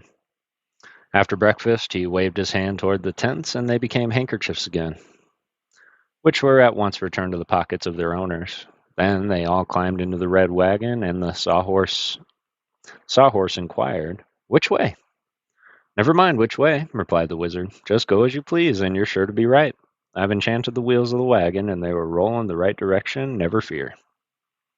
As the sawhorse started away through the trees, Dorothy said, if we had one of those new fashioned airships, we could float away over the top of the forest and look down and find just the places we want. Airship? Pah, retorted the little man scornfully. I hate those things, Dorothy. Although they are nothing new to either you or me. I was a balloonist for many years, and once my balloon carried me to the land of Oz, and once again to the vegetable kingdom, and once Ozma had a gump that flew all over this kingdom and had sense enough to go where it was told to, which airships won't do. The house which the cyclone brought to Oz all the way from Kansas with you and Toto in it was a real airship at the time. So you see, we've got plenty of experience flying with the birds. Airships are not so bad after all, declared Dorothy. Someday they'll fly all over the world and perhaps bring people even to the land of Oz. I must speak to Ozma about that, said the wizard with a slight frown. It wouldn't do at all, you know, for the Emerald City to become a way station on an airship line. No, said Dorothy, I don't suppose it would. But what could we do to prevent it? I'm working out a magic recipe to fuddle men's brains, so they'll never make an airship that will go where they want it to go. So they'll never make an airship that will go where they want it to go. The wizard confided to her. That won't keep the things from flying now and then, but it'll keep them from flying to the land of Oz. Just then the sawhorse drew the wagon out of the forest, and a beautiful landscape lay spread before the travelers' eyes. Moreover, right before them was a good road that wound away through the hills and the valleys. Now, said the wizard, with evident delight, we're on the right track again, and there's nothing more to worry about. That's a foolish thing to take chances in a strange country, observed the Shaggy Man. Had we kept to the roads, we never would have been lost. Roads always lead to some place, else they wouldn't be roads. This road, added the wizard, leads to Rigmarole Town. I'm sure of that because I enchanted the wagon wheels. Sure enough, after riding along the road for an hour or two, they entered a pretty valley, where a village was nestled among the hills. The houses were munchkin-shaped, for they were all domes, with windows wider than they were high, and pretty balconies over the front doors. Aunt Em was greatly relieved to find this town neither paper nor patchwork, and the only surprising thing about it was that it was so far distant from all the other towns. As the sawhorse drew the wagon into the main street, the travelers noticed that the place was filled with people, standing in groups and seeming to be engaged in earnest conversation. So occupied with themselves were the inhabitants that they scarcely noticed the strangers at all. So the wizard stopped a boy and asked, Is this Rigmarole Town? Sir, replied the boy, if you have traveled very much, you would have noticed that every town differs from every other town in one way or another. And so, by observing the methods of the people and the way they live, as well as the style of their dwelling places, it ought not to be a difficult thing to make up in your mind without the trouble of asking questions whether the town bears the appearance of the one you intended to visit, or whether, perhaps, having taken a different road from the one you should have taken, you have made an error in your way and arrived at some point where, land sakes, cried Aunt Em impatiently, what's all this rigmarole about? That's it, said the wizard, laughing merrily. It's a rigmarole because the boy is a rigmarole, and we've come to Rigmarole Town. Do they all talk like that? Asked Dorothy wonderingly. He might have said yes or no and settled the question, observed Uncle Henry. Not here, said Omby Amby. I don't believe rigmaroles know what yes or no means. While the boy had been talking, several other people had approached the wagon and listened intently to his speech. Then they began talking to one another in long, deliberate speeches with many words were used, but little was said. But when the strangers criticized them so frankly, one of the women, who had no one else to talk to, began to address to them, saying, It is the easiest thing in the world for a person to say yes or no when a question that is asked for the purpose of gaining information or satisfying the curiosity of the one who has given the expression to the inquiry has attracted the attention of an individual who may be competent, either from personal experience or from experience of others, to answer it with more or less correctness, or at least an attempt to satisfy the desire for information on the part of the one who has made the inquiry by. "Dear me!" exclaimed Dorothy, interrupting the speech. "I've lost all track of what you were saying." "Don't let her begin over again, for goodness sakes!" cried Aunt Em. But the woman did not begin again. She did not even stop talking, but went right on as she had begun, the words flowing from her mouth in a stream. "I'm quite sure that if we waited long enough and listened carefully, some of these people might be able to tell us something in time," said the Wizard. "Let's don't wait," returned Dorothy. "I've heard of the rigmaroles and wondered what they are like, but now I know I'm ready to move on." "So am I," declared Uncle Henry. "We're wasting time here." "Why, we're all ready to go," said the Shaggy Man, putting his fingers into his ears to shut out the monotonous babble of those around the wagon. So the Wizard spoke to the Sawhorse, who trotted nimbly through the village and soon gained the open country on the other side of it. Dorothy looked back as they rode away and noticed that the woman had not yet finished her speech, but was talking as glibly as ever, although no one was near to hear her. "If those people wrote books," Ambi remarked with a smile, "it would take a whole library to say the cow jumped over the moon." "Perhaps some of them do write books," asserted the little Wizard. "I've read a few rigmaroles that might have come from this very town." "Some of the college lecturers and ministers are surely related to these people," observed the Shaggy Man. "And it seems to me the land of Oz is a little ahead of the United States in some of the laws, for here, if one can't talk clearly and straight to the point, they send him to Rigmarole Town, while Uncle Sam lets him roam around wild and free to torture innocent people." Dorothy was thoughtful. The rigmaroles had made a strong impression upon her. She decided that whenever she spoke after this, she would use only enough words to express what she wanted to say. It was fun lurking, but gotta head out. Have a good night. Have a good night, Nate. I love you. Hero. I'm your hero? Aw, I appreciate you, Mama. I love you. And yes, Nate, have a beautiful rest of your night. All right. Well, considering there's only 2 chapters left, 20, yeah, there's only 2 chapters left, and a whole army that we haven't even visited in a while coming up through Emerald City, and we're still going to encounter the Flutter budgets. I love you too, Mama.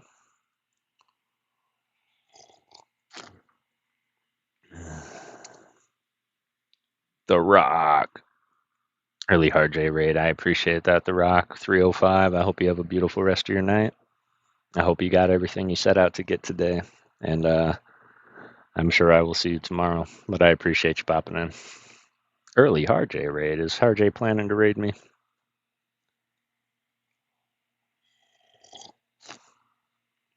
As long as they don't mind reading. Just at about an hour and a half. Typically aim for about 2 hours. So, Raph, before the Kev starts doing voiceovers for each character font, having a great night hanging out with y'all. Let's make it an awesome week. Raph, I appreciate you, brother.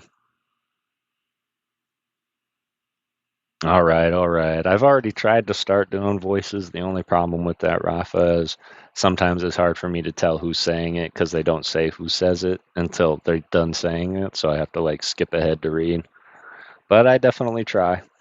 And I have put great thought into additionally not only doing this, but maybe going back and doing these in a long form sense of just recording my voice and putting them out as long form videos so that I'm a little more prepared, and that way it's a little less broken up with me stopping between chapters. Still doing this though.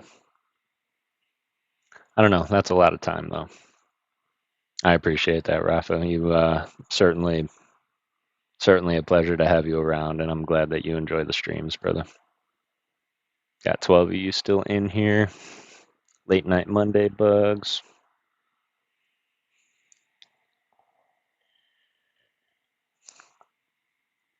Of course, to be a voiceover actor is something I've aspired to do for a very long time.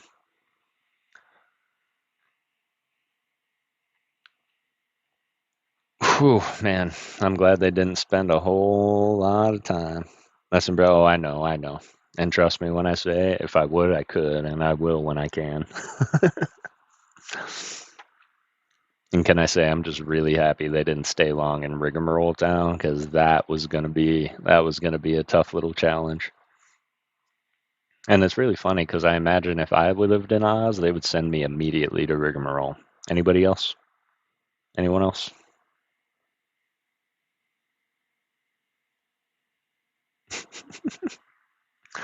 All right. Okay, then let's go. Test audience.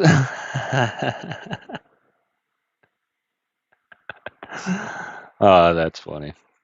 All right. Chapter 23, How They Encountered the Flutterbudgets. They were soon among the pretty hills and valleys again, and the Sawhorse sped uphill and down as fast and at a fast and easy pace, the roads being hard and smooth. Mile after mile was speedily covered, and before the ride had grown at all tiresome, they sighted another village. The place seemed even larger than Rigmarole Town, but was not so attractive in appearance. "This must be Flutterbudget Center," declared the Wizard. "You see, it's no trouble at all to find places if you keep to the right road." "And what are the Flutterbudgets like?" inquired Dorothy. "I do not know, my dear, but Ozma has given them a town all their own, and I've heard that whenever one of the people becomes a Flutterbudget, he is sent to live in this place." "That is true," Amby added. "Flutterbudget Center and Rigmarole Town are called the defensive settlements of Oz." The village they now approached was not built in any valley, but on top of a hill, and the road they followed wound around the hill like a corkscrew, ascending the hill easily until it came to the town. "Look out!" screamed a voice. "Look out, or you'll run over my child!" They gazed around and saw a woman standing upon the sidewalk, nervously wringing her hands as she gazed at them appealingly. "Where's your child?" asked the Sawhorse. "In the house," said the woman, bursting into tears. "But if it should happen to be in the road, and you ran over it, those great wheels would crush my darling into jelly. Oh dear! Oh dear! Think of my darling child being crushed into jelly by those great wheels." "Giddy up!" said the Wizard sharply, and the Sawhorse started on. They had not gone far before the man ran out of his house, shouting wildly, "Help! Help!" The Sawhorse stopped short, and the Wizard and Uncle Henry and the Shaggy Man and Amby jumped out of the wagon and ran to the poor man's assistance. Dorothy followed them as quickly as she could. "What's the matter?" asked the Wizard. "Help! Help!" screamed the man. "My wife has cut her finger off, and she's bleeding to death." Then he turned and rushed back into the house, and all the party went with him.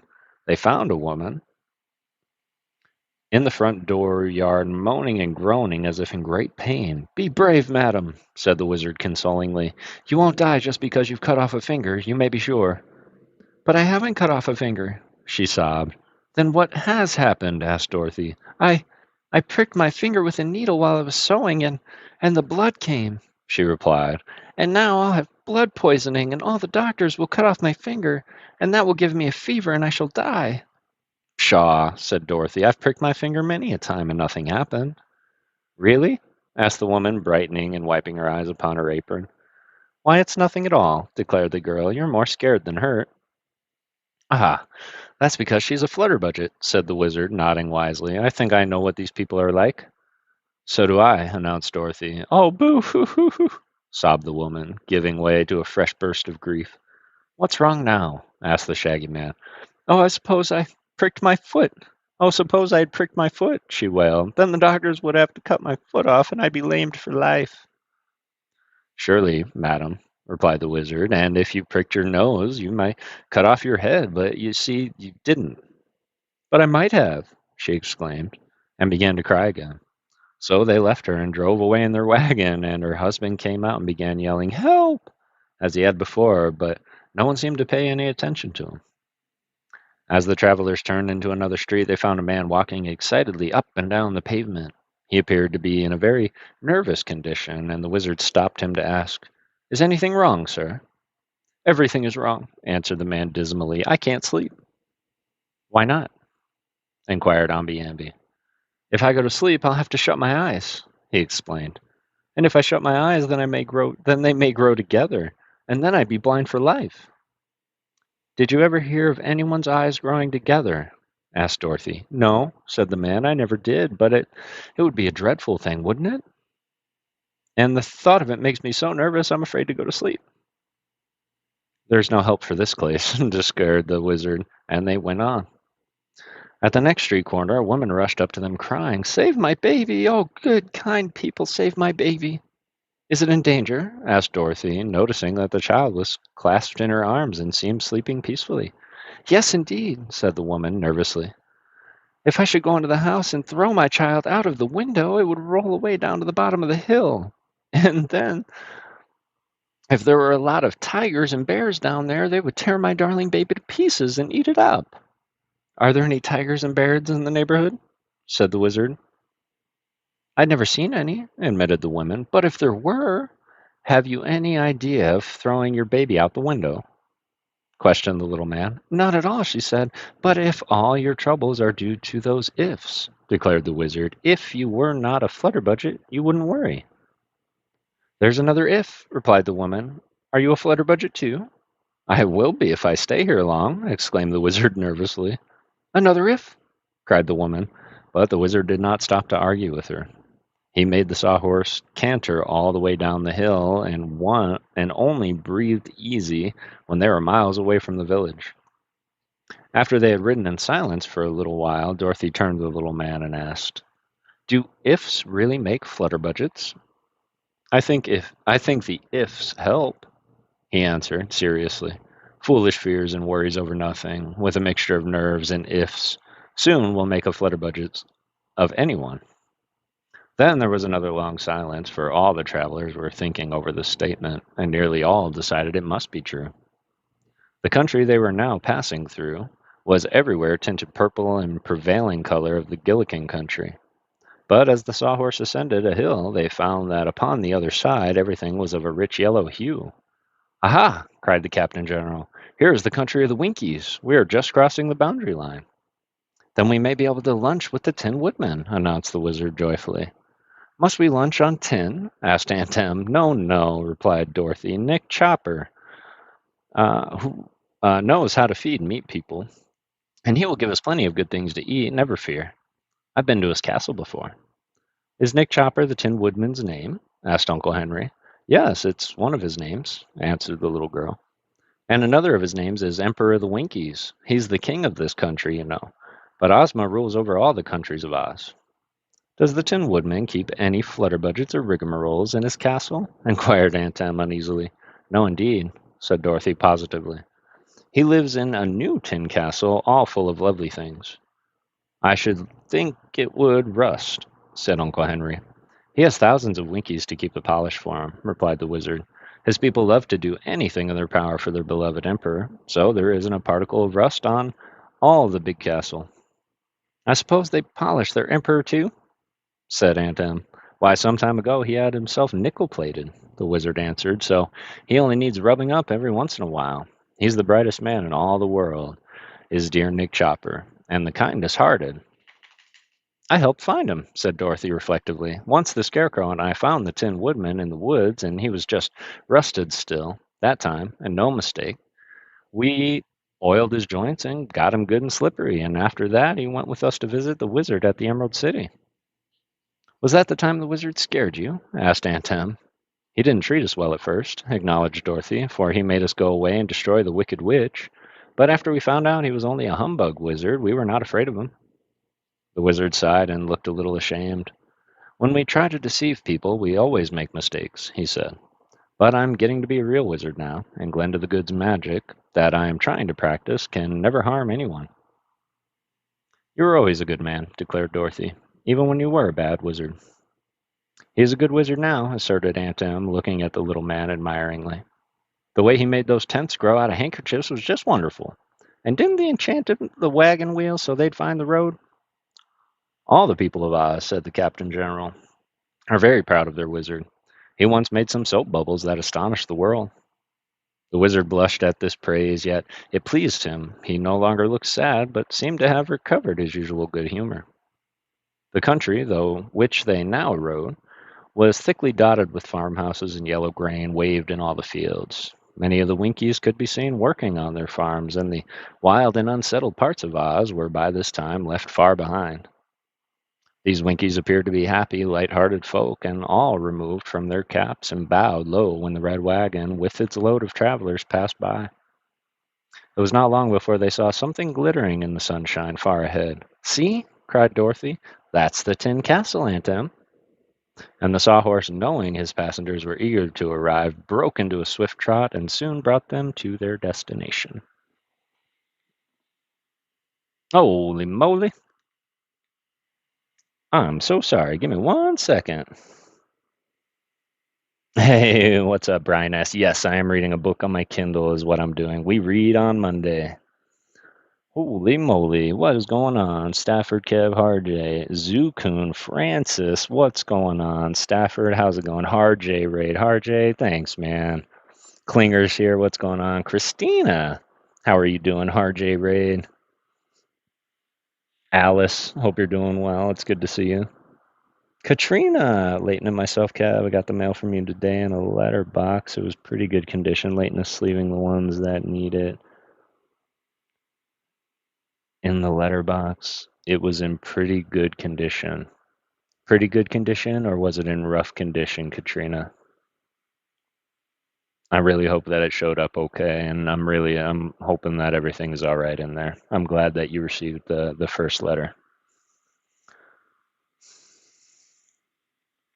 But yes, we read on Monday. Happy Monday indeed. Welcome in everybody. Harjay, good night, Kev. Wish I could stay, brother, but I have to wake up in 5. Oh man, get to sleep. I appreciate you, RJ. I appreciate you bringing your people on over. There's 28 people here.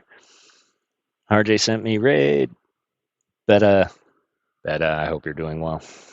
Me too, RJ. Just leave them on and let them read you a story into sleep. I appreciate that, and y'all are kind of joining right at the right time. Hey, what's up, Go Spencer? How's it going? Hope you're doing well, Bray. Buddy, like the stream. Appreciate that. 31 likes. Whole envelope. Excellent. Pretty good condition. Okay. Okay, that makes me feel a little bit better. And I do have plans in place, y'all. I've got packing material coming. I'm going to make sure cards and letters are all secure before I start sending out the next batch. That I promise. And I appreciate you letting me know, Katrina. Rafa coming in with the 2. Kev has a B-Day stream coming up. So that is true, everybody. So we do typically read on Monday. We are reading through the Wizard of Oz series right now. There are 15 books in the Wizard of Oz, for those that didn't know. I think we're on book 6 right now. We may put a pause on Oz after this and start working into some Halloween stories like Frankenstein, Dracula, and the likes, some Edgar Allan Poe. So I certainly wanted to see what you all think. I might do some polls on the channel, but not next Monday the 13th, but the following Monday the 20th is my actual birthday. And I thought it would be fun to, instead of read on that day, that we could do a Pokemon stream, do a few giveaways, members only stuff, included with subscriber stuff, and just really celebrate something I haven't done in many, many years. And I'd like you all to share it with me. So yeah, I really appreciate that. Thanks, Rafa, for mentioning it.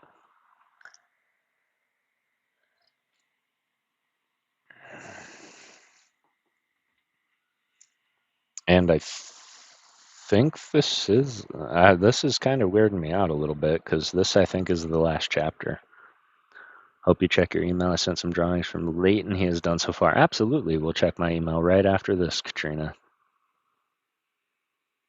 Right after this, and I have to find a way to turn on that email to let me know when people email me.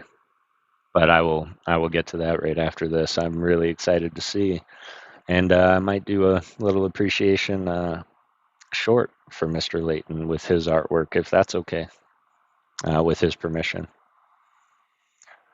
And I'm confused because I think this is the last chapter, but they haven't even broken through Oz yet, and they're still in the Winky Village, gonna visit the Tin Woodman, so maybe the battle will be in the next book?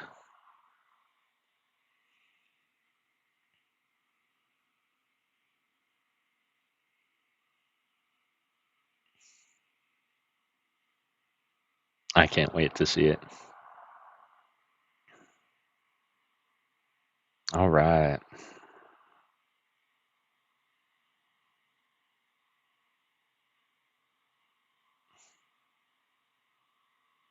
Yeah, this is the last chapter. So it's either a really long chapter or it's going to be a to be continued. To be fair, the book's called The Road to the Emerald City, not The Battle of the Emerald City. How the Tin Woodman told the sad news. The Tin Woodman received Princess Dorothy's party with much grace and cordiality, yet the little girl decided that something must be worrying her old friend because he was not so merry as usual.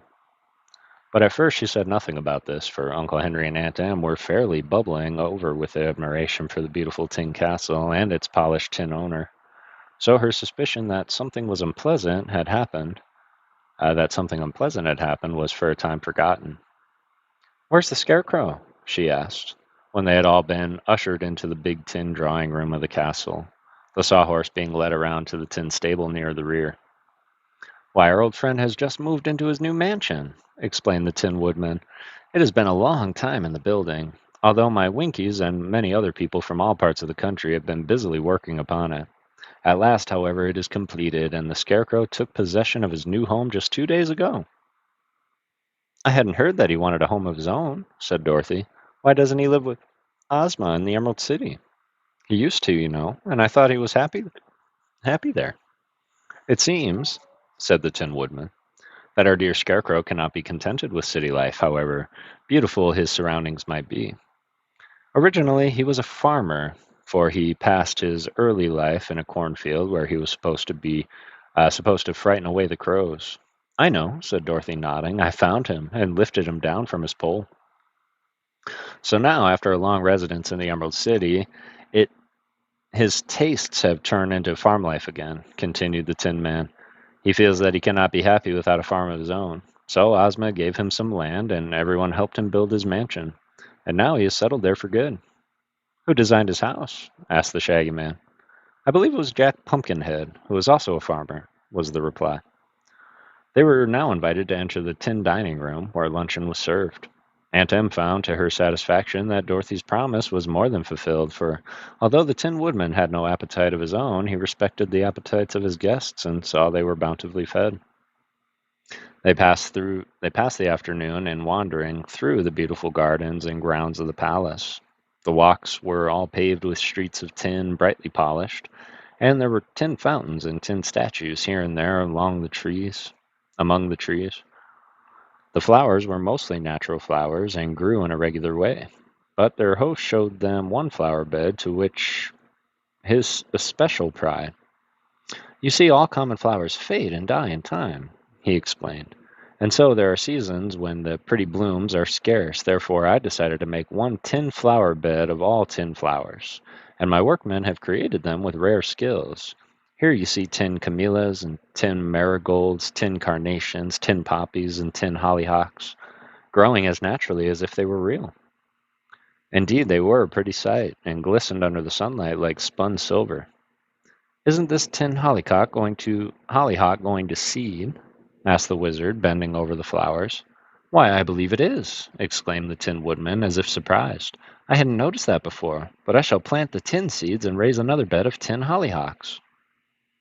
In one corner of the gardens, Nick Chopper had established a fish pond in which they saw swimming and disporting themselves many pretty tin fishes. Fishes. "Would they bite on hooks?" asked Aunt Em curiously. The Tin Woodman seemed hurt at this question. "Madam," he said, "do you suppose I would allow anyone to catch my beautiful fishes, even if they were foolish enough to bite on hooks? No, indeed. Every created thing is safe from harm in my domain, and I would as soon think of killing my little friend Dorothy as killing one of my tin fishes. The Emperor is very kind-hearted, ma'am," explained the Wizard. "If a fly happened to light upon his tin body, he doesn't rudely brush it off, as some people might do. He asks it politely to find some other resting place." "What does the fly do, then?" inquired Aunt Em, Usually it begs its pardon and goes away, said the wizard gravely. Flies like to be treated politely as all other creatures. And here in Oz they understand what we say to them and behave very nicely. Well, said Aunt Em, the flies in Kansas, where I come from, don't understand anything but a swat. You have to smash 'em to make 'em behave, and it's the same way with skeeters. Do you have skeeters in Oz? We have some very large mosquitoes here, which sing as beautifully as songbirds, explained the Tin Woodman. But they never bite or annoy our people, because they are well fed and taken care of. The reason they bite people in your country is because they are hungry, poor things. Yes, agreed Aunt Em, they are hungry all right, and they ain't very particular on who they feed on. I'm glad you got skeeters educated in Oz. That evening, after dinner, they were entertained by the Emperor's tin cornet band, which played for them several sweet melodies. Also, the wizard did a few sleight of hand tricks to amuse the company, after which they had all retired into cozy tin bedrooms and slept soundly until morning. After breakfast, Dorothy said to the Tin Woodman, if he'll tell us which way we'll visit the Scarecrow on our way home. I will go with you and show you the way, replied the Emperor, for I must journey today to the Emerald City. He looked so anxious as he said this that the little girl asked, there isn't anything wrong with Ozma, is there? Not yet, he said, but I'm afraid the time has come where I must tell you some very bad news, little friend. Oh, what is it? Cried Dorothy. Do you remember the Gnome King? Asked the Tin Woodman. I remember him very well, she replied. The Gnome King has not a kind heart, said the Emperor sadly, and he has been harboring wicked thoughts of revenge because we once defeated him and liberated his slaves, and he took away his magic belt. So he ordered his gnomes to dig a long tunnel underneath the deadly desert, so that he may march his host right into the Emerald City. When he gets there, he intends to destroy our beautiful country.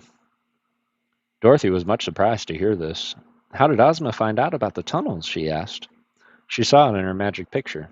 Of course, said Dorothy. I might have known that. And what is she going to do? I cannot tell, was the reply. Pooh, cried the yellow hen. We're not afraid of the gnomes. If we roll a few of our eggs down the tunnel, they'll run back home just as fast as they can go. Why, that's true enough, exclaimed Dorothy. The Scarecrow once conquered all the Gnome King's army with some of Billina's eggs. But you do not understand all the dreadful plot, continued the Tin Woodman. The Gnome King is clever, and he knows his gnomes would run from eggs, so he has bargained with many terrible creatures to help them. These evil spirits are not afraid of eggs or anything else, and they are very powerful. So the Gnome King will send them through the tunnel first to conquer and destroy, and then the gnomes will follow after to get their share of the plunder and slaves. They were all startled to hear this, and every face wore a troubled look. Is the tunnel all ready? Asked Dorothy. Ozma sent me word yesterday that the tunnel was all completed except for a thin crust of the earth at the end. When our enemies break through this crust, they will be in the gardens of the royal palace and the heart of the Emerald City. I offered to arm all my Winkies and march to Ozma's assistance, but she said no. I wonder why? Asked Dorothy. She answered that all the inhabitants of Oz gathered together were not powerful enough to fight and overcome the evil forces of the Gnome King. Therefore, she refuses to fight at all. But they will capture and enslave us and plunder and ruin all of our lovely land, exclaimed the wizard, greatly disturbed by this statement. I fear they will, said the Tin Woodman sorrowfully. And I also fear that those who are not fairies, such as the wizard and Dorothy and her uncle and aunt, as well as Toto and Billina, will be speedily put to death by the conquerors. What can be done? Asked Dorothy, shuddering a little at the prospect of this awful fate. Nothing can be done, gloomily replied the Emperor of the Winkies. But since Ozma refuses my army, I will go myself to the Emerald City. At least I may do is perish beside my beloved ruler.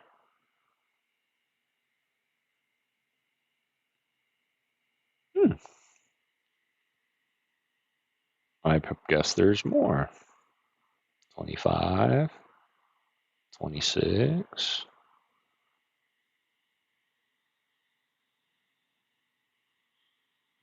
28,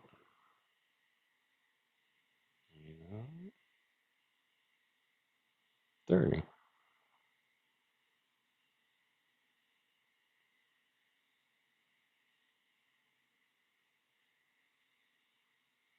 All right. Well, it looks like we have one more stream to go before this book is done. I didn't realize there was 5 more chapters. Cool.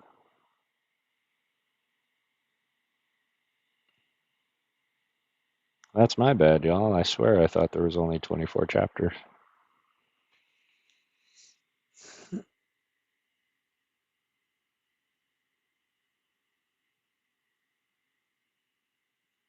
Making the tea, I'm cold. What day is my birthday? It is Monday, the 20th of October.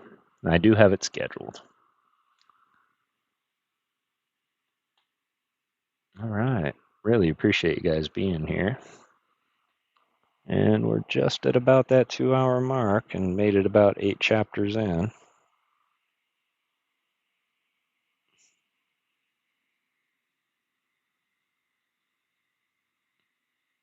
Is this the never ending story? Well, I don't know why I thought what I thought, but there's 30 chapters in this book, and we're on chapter, so we have 5 chapters left. How the Scarecrow displayed his wisdom is next, and that makes me feel a whole lot better because I thought they were going to try and rush the ending. But it definitely looks like, based on the chapter titles, that they are about ready to have some wicked adventures. That I can promise you. I love that movie too. Although, much to my dismay, the story did in fact end.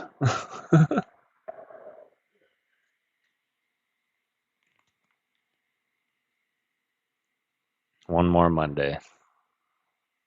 Old, but still, yes. As long as it stays there, because honestly, Ancient Mute, they've been doing so many movie remakes. I just couldn't.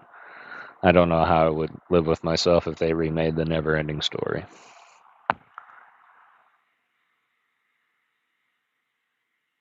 Time for a stretch.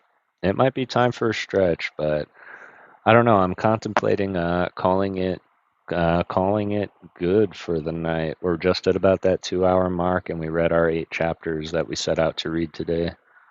So I'll let you all decide. I can even do this because there's about still 22 people still hanging out in here. So what I will do is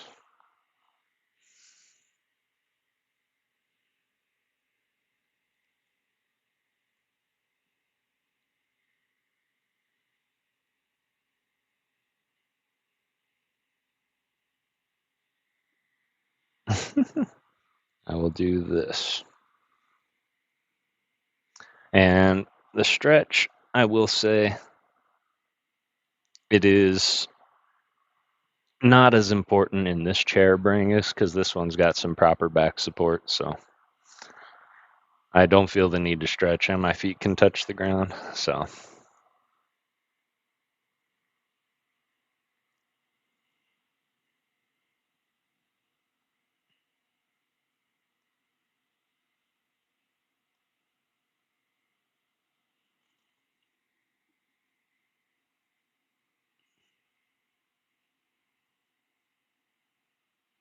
oh, absolutely. And if you want to, I'm going to have to take a look at that Ancient Mew because I will say Narnia would be a pretty good book series to read as well.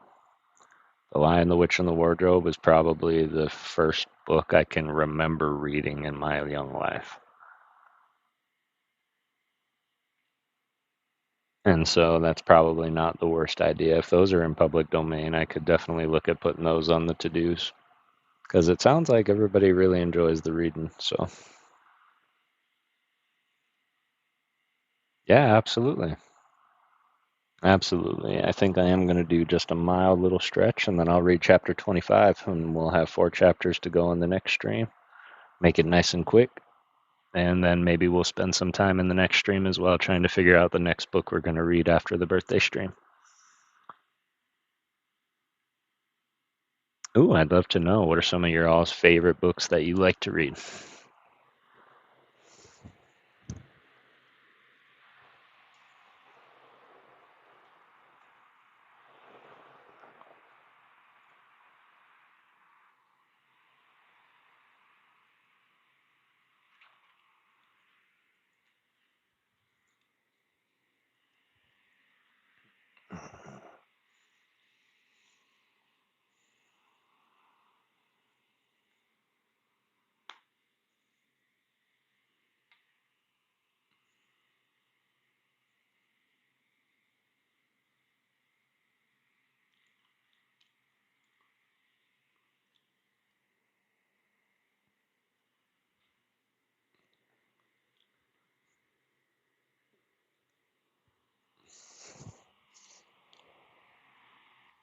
All right.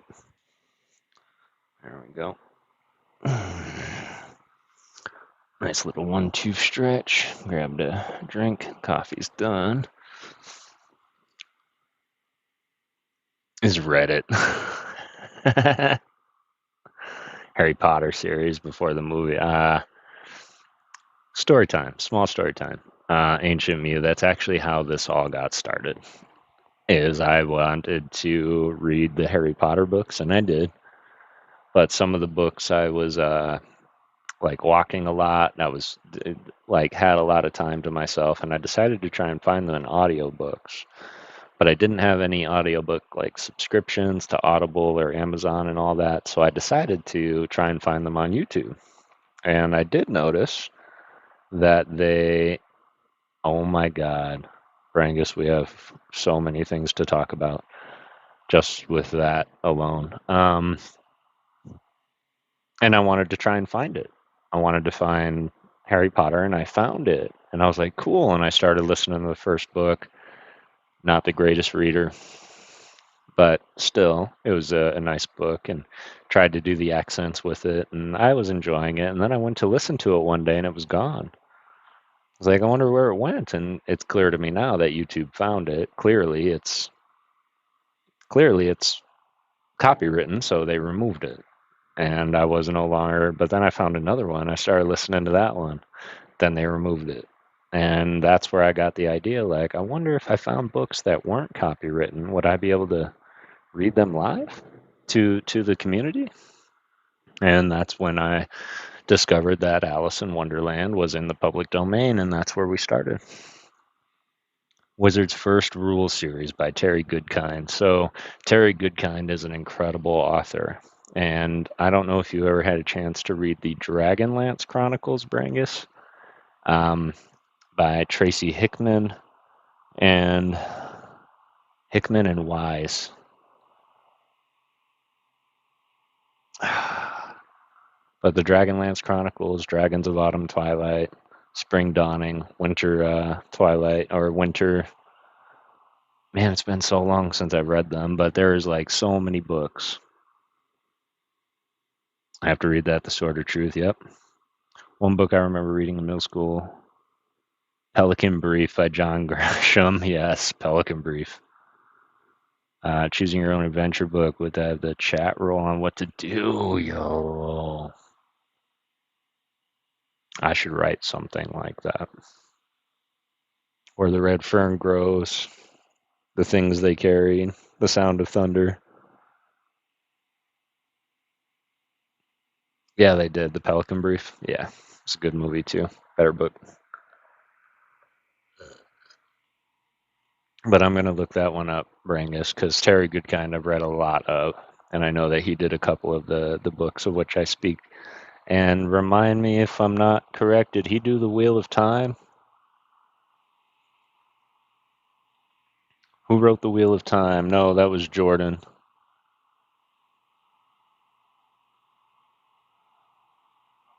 Robert Jordan, yeah. Yes. Excellent. Love it. But yeah, I even named some of my guinea pigs after the characters in the Dragonlance Chronicles, so those are the books I would love to read to y'all, but sadly they are also copywritten right now. Yeah, Dragonlance Chronicles, absolutely. And they are wonderful because they did those 3 books.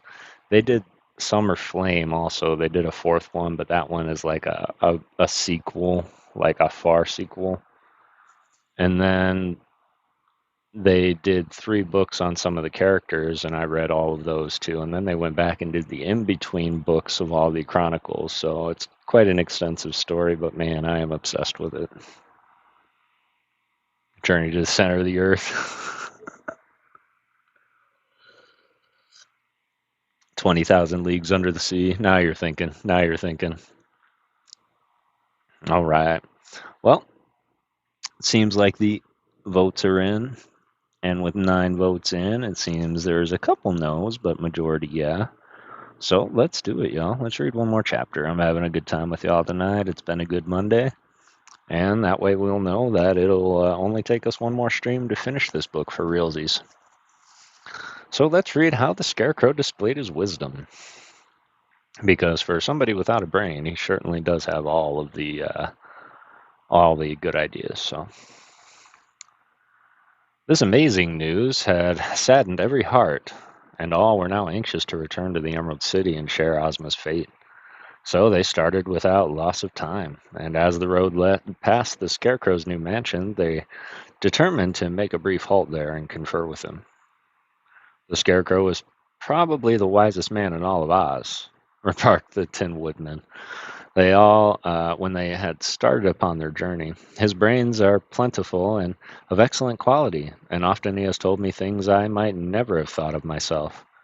I must say I rely a great deal upon the Scarecrow's brains in this emergency. The Tin Woodman rode on the front seat of the wagon where Dorothy sat between him and the Wizard. "Has the Scarecrow heard of Ozma's trouble?" asked the Captain's General. "I do not know, sir," was the reply. "When I was a private," said Omby Amby, "I was an excellent army. I was fully proved in our war against the gnomes, but now there is not a single private left in our army since Ozma made me the Captain General, so there is no one left to fight and defend our lovely ruler." "True," said the Wizard. "The present army is composed of only officers, and the business of an officer is to order his men to fight. Since there is no men, there can be no fighting." "Poor Ozma," whispered Dorothy, with tears in her sweet eyes. "It's dreadful to think of all her lovely fairy country being destroyed. I wonder if we couldn't manage to escape and get back to Kansas by means of the magic belt. And we might take Ozma with us and all work hard to get money for her, so she wouldn't be so very lonely and unhappy about the loss of her fairyland." "Do you think there would be any work for me in Kansas?" asked the Tin Woodman. "If you are hollow, they might use you in the canning factory," suggested Uncle Henry. "But I can't see the use of your working for a living. You'd never eat nor sleep, and need a new suit of clothes." "I was not thinking of myself," replied the Emperor with dignity. "I merely wondered if I could not help to support Dorothy and Ozma." As they indulged in these sad plans for the future, they journeyed in sight of the Scarecrow's new mansion. And even though filled with care and worry over the impending fate of Oz, Dorothy couldn't help but feeling of wonder at the sight she saw. The Scarecrow's new house was shaped like an immense ear of corn. The rows of kernels were made of solid gold, and the green upon which the ear stood upright was a mass of sparkling emeralds. Upon the very top of the structure was perched a figure representing the Scarecrow himself, and upon his extended arms, as well as upon his head, were several crows carved out of ebony and having ruby eyes. You may imagine how big this ear of corn was when I tell you that a single gold kernel formed a window, swinging outwards upon its hinges, while a row of 4 kernels opened to make the front entrance. Inside there were 5 stories, each story being a single room. The gardens around the mansion consisted of cornfields, and Dorothy acknowledged that the place was in all respects a very appropriate home for her good friend the Scarecrow. "You would have been very happy here, I'm sure," she said, "if only the Gnome King had left us alone. But if Oz is destroyed, of course this place will be destroyed too." "Yes," replied the Tin Woodman, "and also my beautiful tin castle. That has been my pride and joy." "Jack Pumpkinhead's house will go too," remarked the Wizard, "as well as the Professor Wogglebug's athletic college, and Ozma's royal palace, and all of our other handsome buildings." "Yes, Oz will indeed become a desert when the Gnome King gets through with it," sighed Omby Amby. The Scarecrow came out to meet them and gave them all a hearty welcome. "I hear you have decided to always live in the land of Oz after this," he said to Dorothy, "and that will delight my heart, for I have greatly disliked our frequent parting. But why are you all so downcast?" "Have you heard the news?" asked the Tin Woodman. "No news to make me sad," replied the Scarecrow. Then Nick Chopper told his friend of the Gnome King's tunnel and how the evil creatures of the north had allied themselves with the underground monarch for the purpose of conquering and destroying Oz. "Well," said the Scarecrow, "it certainly looks bad for Ozma and all of us. But I believe it is wrong to worry over anything before it happens. It is surely time enough to be sad when our country is despoiled and our people made slaves, so let us not deprive ourselves of the few happy hours remaining to us." Ah, that is real wisdom, declared the Shaggy Man approvingly. After we become really unhappy, we shall regret these few hours that are left to us unless we enjoy them to the utmost. Nevertheless, said the Scarecrow, I shall go with you to the Emerald City and offer Ozma my services. She says we can do nothing to oppose our enemies, announced the Tin Woodman. And doubtless she is right, sir, answered the Scarecrow. Still, she will appreciate our sympathy, and it is our duty of Ozma's friends to stand by her side when the final disaster occurs. Then he led them to his queer mansion and showed them to the beautiful rooms in all the 5 stories. The lower room was a grand reception hall with a hand organ in one corner. This instrument the Scarecrow, when alone, could tune to amuse himself. As he was very fond of music, the walls were hung with white silk upon which flocks of black crows were embroidered in black diamonds. Some of the chairs were made in the shape of big crows and upholstered with cushions of corn-colored silk. The second story contained a fine banquet room where the Scarecrow might entertain his guests, and the 3 stories above that were bedchambers exquisitely furnished and decorated. From these rooms, said the Scarecrow proudly, one may obtain fine views of the surrounding cornfields. The corn I grow is always husky, and I call the ears my regiments, because they have so many kernels. Of course, I cannot ride my cobs, but I really don't care shucks about them. Taken altogether, my farm will stack up to any in the neighborhood. The visitors partook at some light refreshments and then hurried away to resume the road to the Emerald City. The Scarecrow found a seat in the wagon between Omby Amby and the Shaggy Man, and his weight did not add much to the load because he was stuffed with straw. You will notice I have one oat field on my property, he remarked as they drove away. Oat straw is, I have found, the best of all straws to restuff myself with when my interior gets musty or out of shape. Are you able to restuff yourself without help? Asked Aunt Em. I should think that after the straw was taken out of you, there wouldn't be anything left for you but clothes. You are almost correct, madam, he answered. My servants do the stuffing under my direction. For my head, in which are my excellent brains, is a bag tied at the bottom. My face is neatly painted on one side of the bag, as you can see. My head does not need restuffing as my body does, for all that it is required is to have a face touched upon with fresh paint occasionally. It was not far from the Scarecrow's mansion to the farm of Jack Pumpkinhead, but when they arrived there, both Uncle Henry and Aunt Em were much impressed. The farm was one vast pumpkin field, and some of the pumpkins were of enormous size, and one of them, which had been neatly hollowed out, Jack himself lived, and he declared that it was a very comfortable residence. The reason he grew so many pumpkins was in order that he might change his head as often as it became wrinkled or threatened to spoil. The pumpkin-headed man welcomed his visitors joyfully and offered them several delicious pumpkin pies to eat. I don't indulge in pumpkin pies myself for 2 reasons, he said. One reason is that if I were to eat pumpkins, I would become a cannibal. And the other reason is that I never eat nor being hollow inside. Is that I never eat, not being hollow inside. Very good reasons, agreed the Scarecrow. They told Jack Pumpkinhead of the dreadful news about the Gnome King, and he decided to go with them to the Emerald City and help comfort Ozma. I had expected to live here in ease and comfort for many centuries, said Jack dolefully. But, of course, if the Gnome King destroys everything in Oz, I shall too be destroyed. Really, it seems too bad, doesn't it? They were soon on their journey again, and soon swiftly did the Sawhorse draw the wagon over the smooth roads that before twilight fell. They had reached the royal palace in the Emerald City, and were at their journey's end.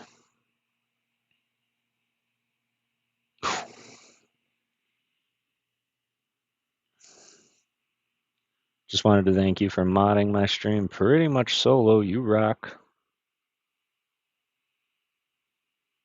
Fierce, listening to Looking at Slabs on eBay. Love it. How are you, Fierce Fire? It's good to see you, brother.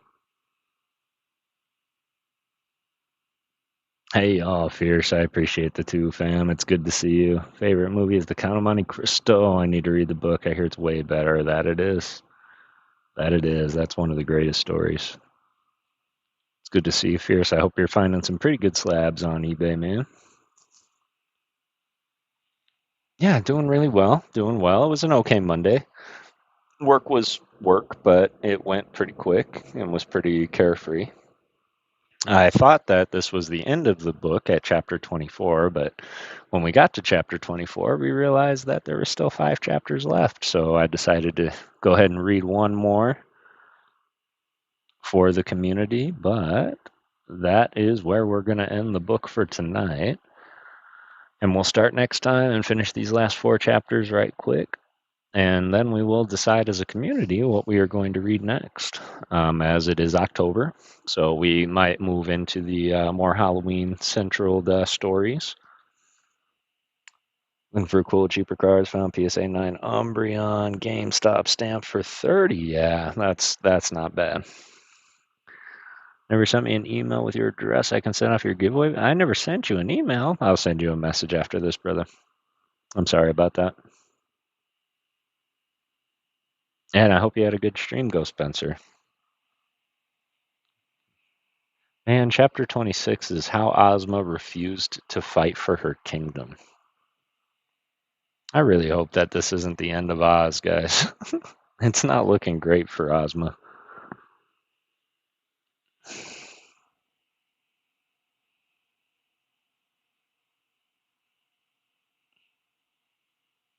Love the monsters idea. Yeah, I do too. I think that we should absolutely do that. I email you also. Absolutely. I will get back to all those emails here shortly.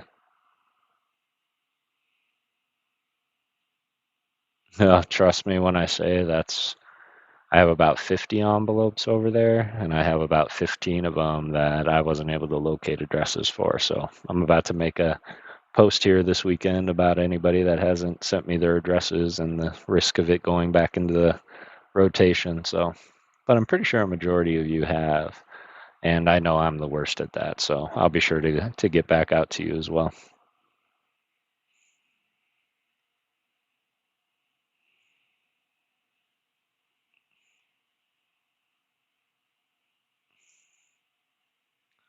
All right.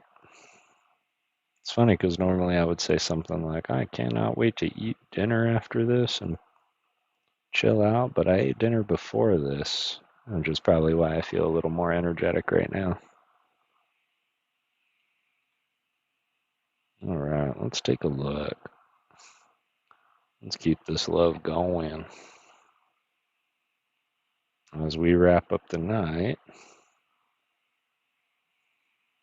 And my computer wants to freeze. There we go.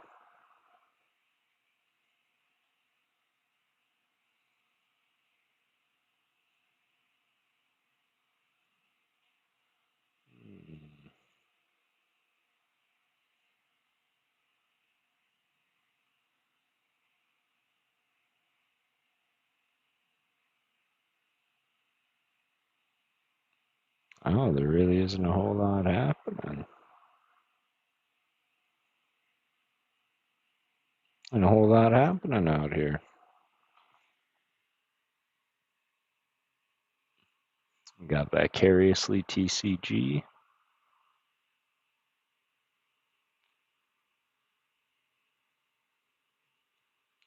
Pokey Bros.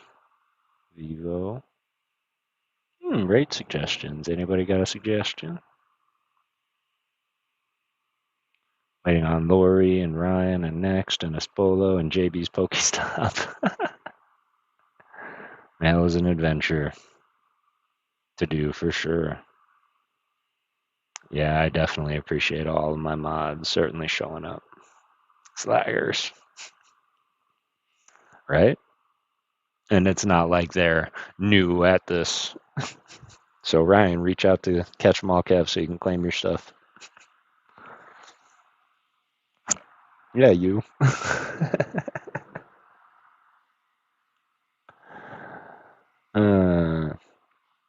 Let's see. Saw something about a derpy Zard.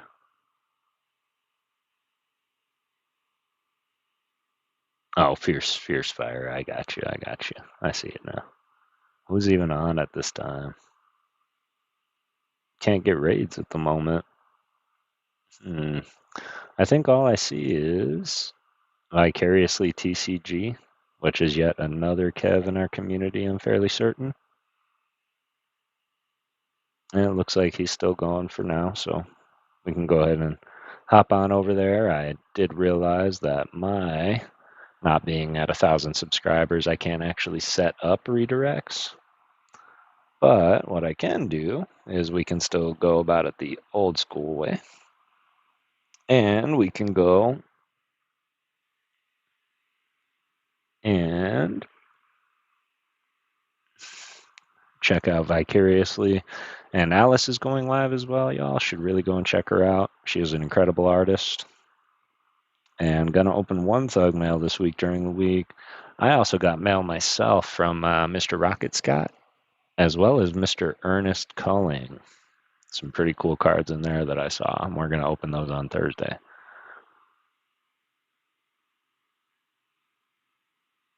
No worries at all, brother. I really appreciate that. I just hope they all made it safely. I'm glad to hear that Katrina and Layton's first bit of mail made it to them safely and without harm. So,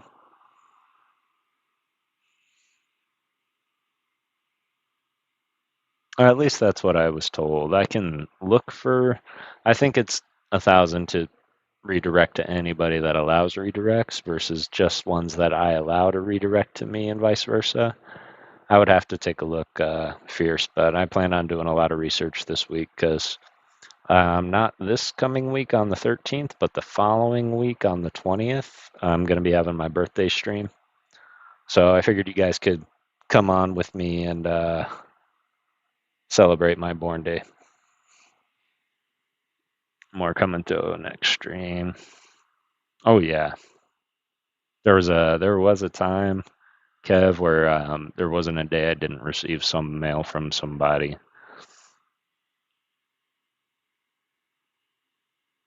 I think at 600 subs. Well, I tried. I tried to raid catch 'em all, Kev. Of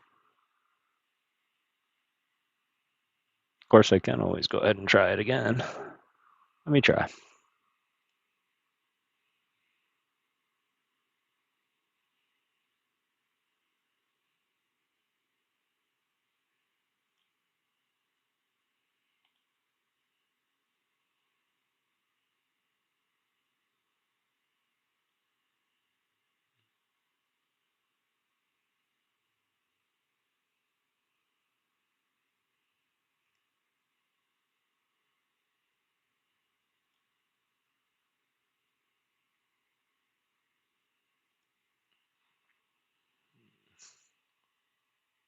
Okay.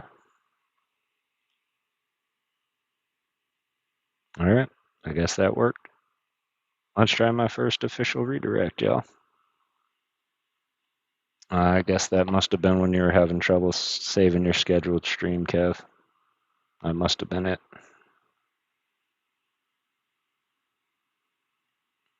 YouTube does be changing things a lot, but let's see if this will work, y'all.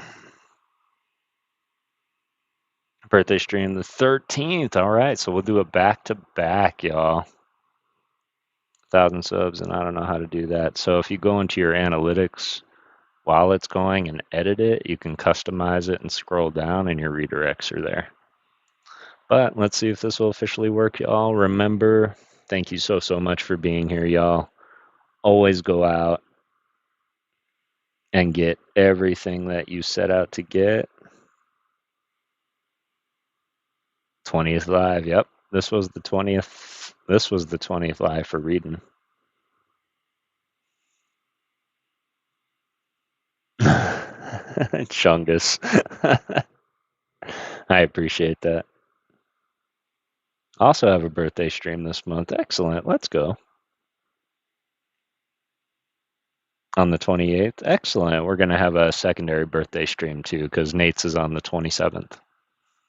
So on that following Monday, we may do a double Pokemon stream on Monday just so we can do mine and Nate's. And then we can hook up on the 28th, which will be a Tuesday for Go Spencer. It is nice to see everybody in here. And everybody always remember to always go out and get everything that you set out to get. Don't let anything stop you. but always do it through peace, love, and Pokemon because it takes $0 to be a good person. And thank you for believing in ghosts, y'all. Have a beautiful rest of your night.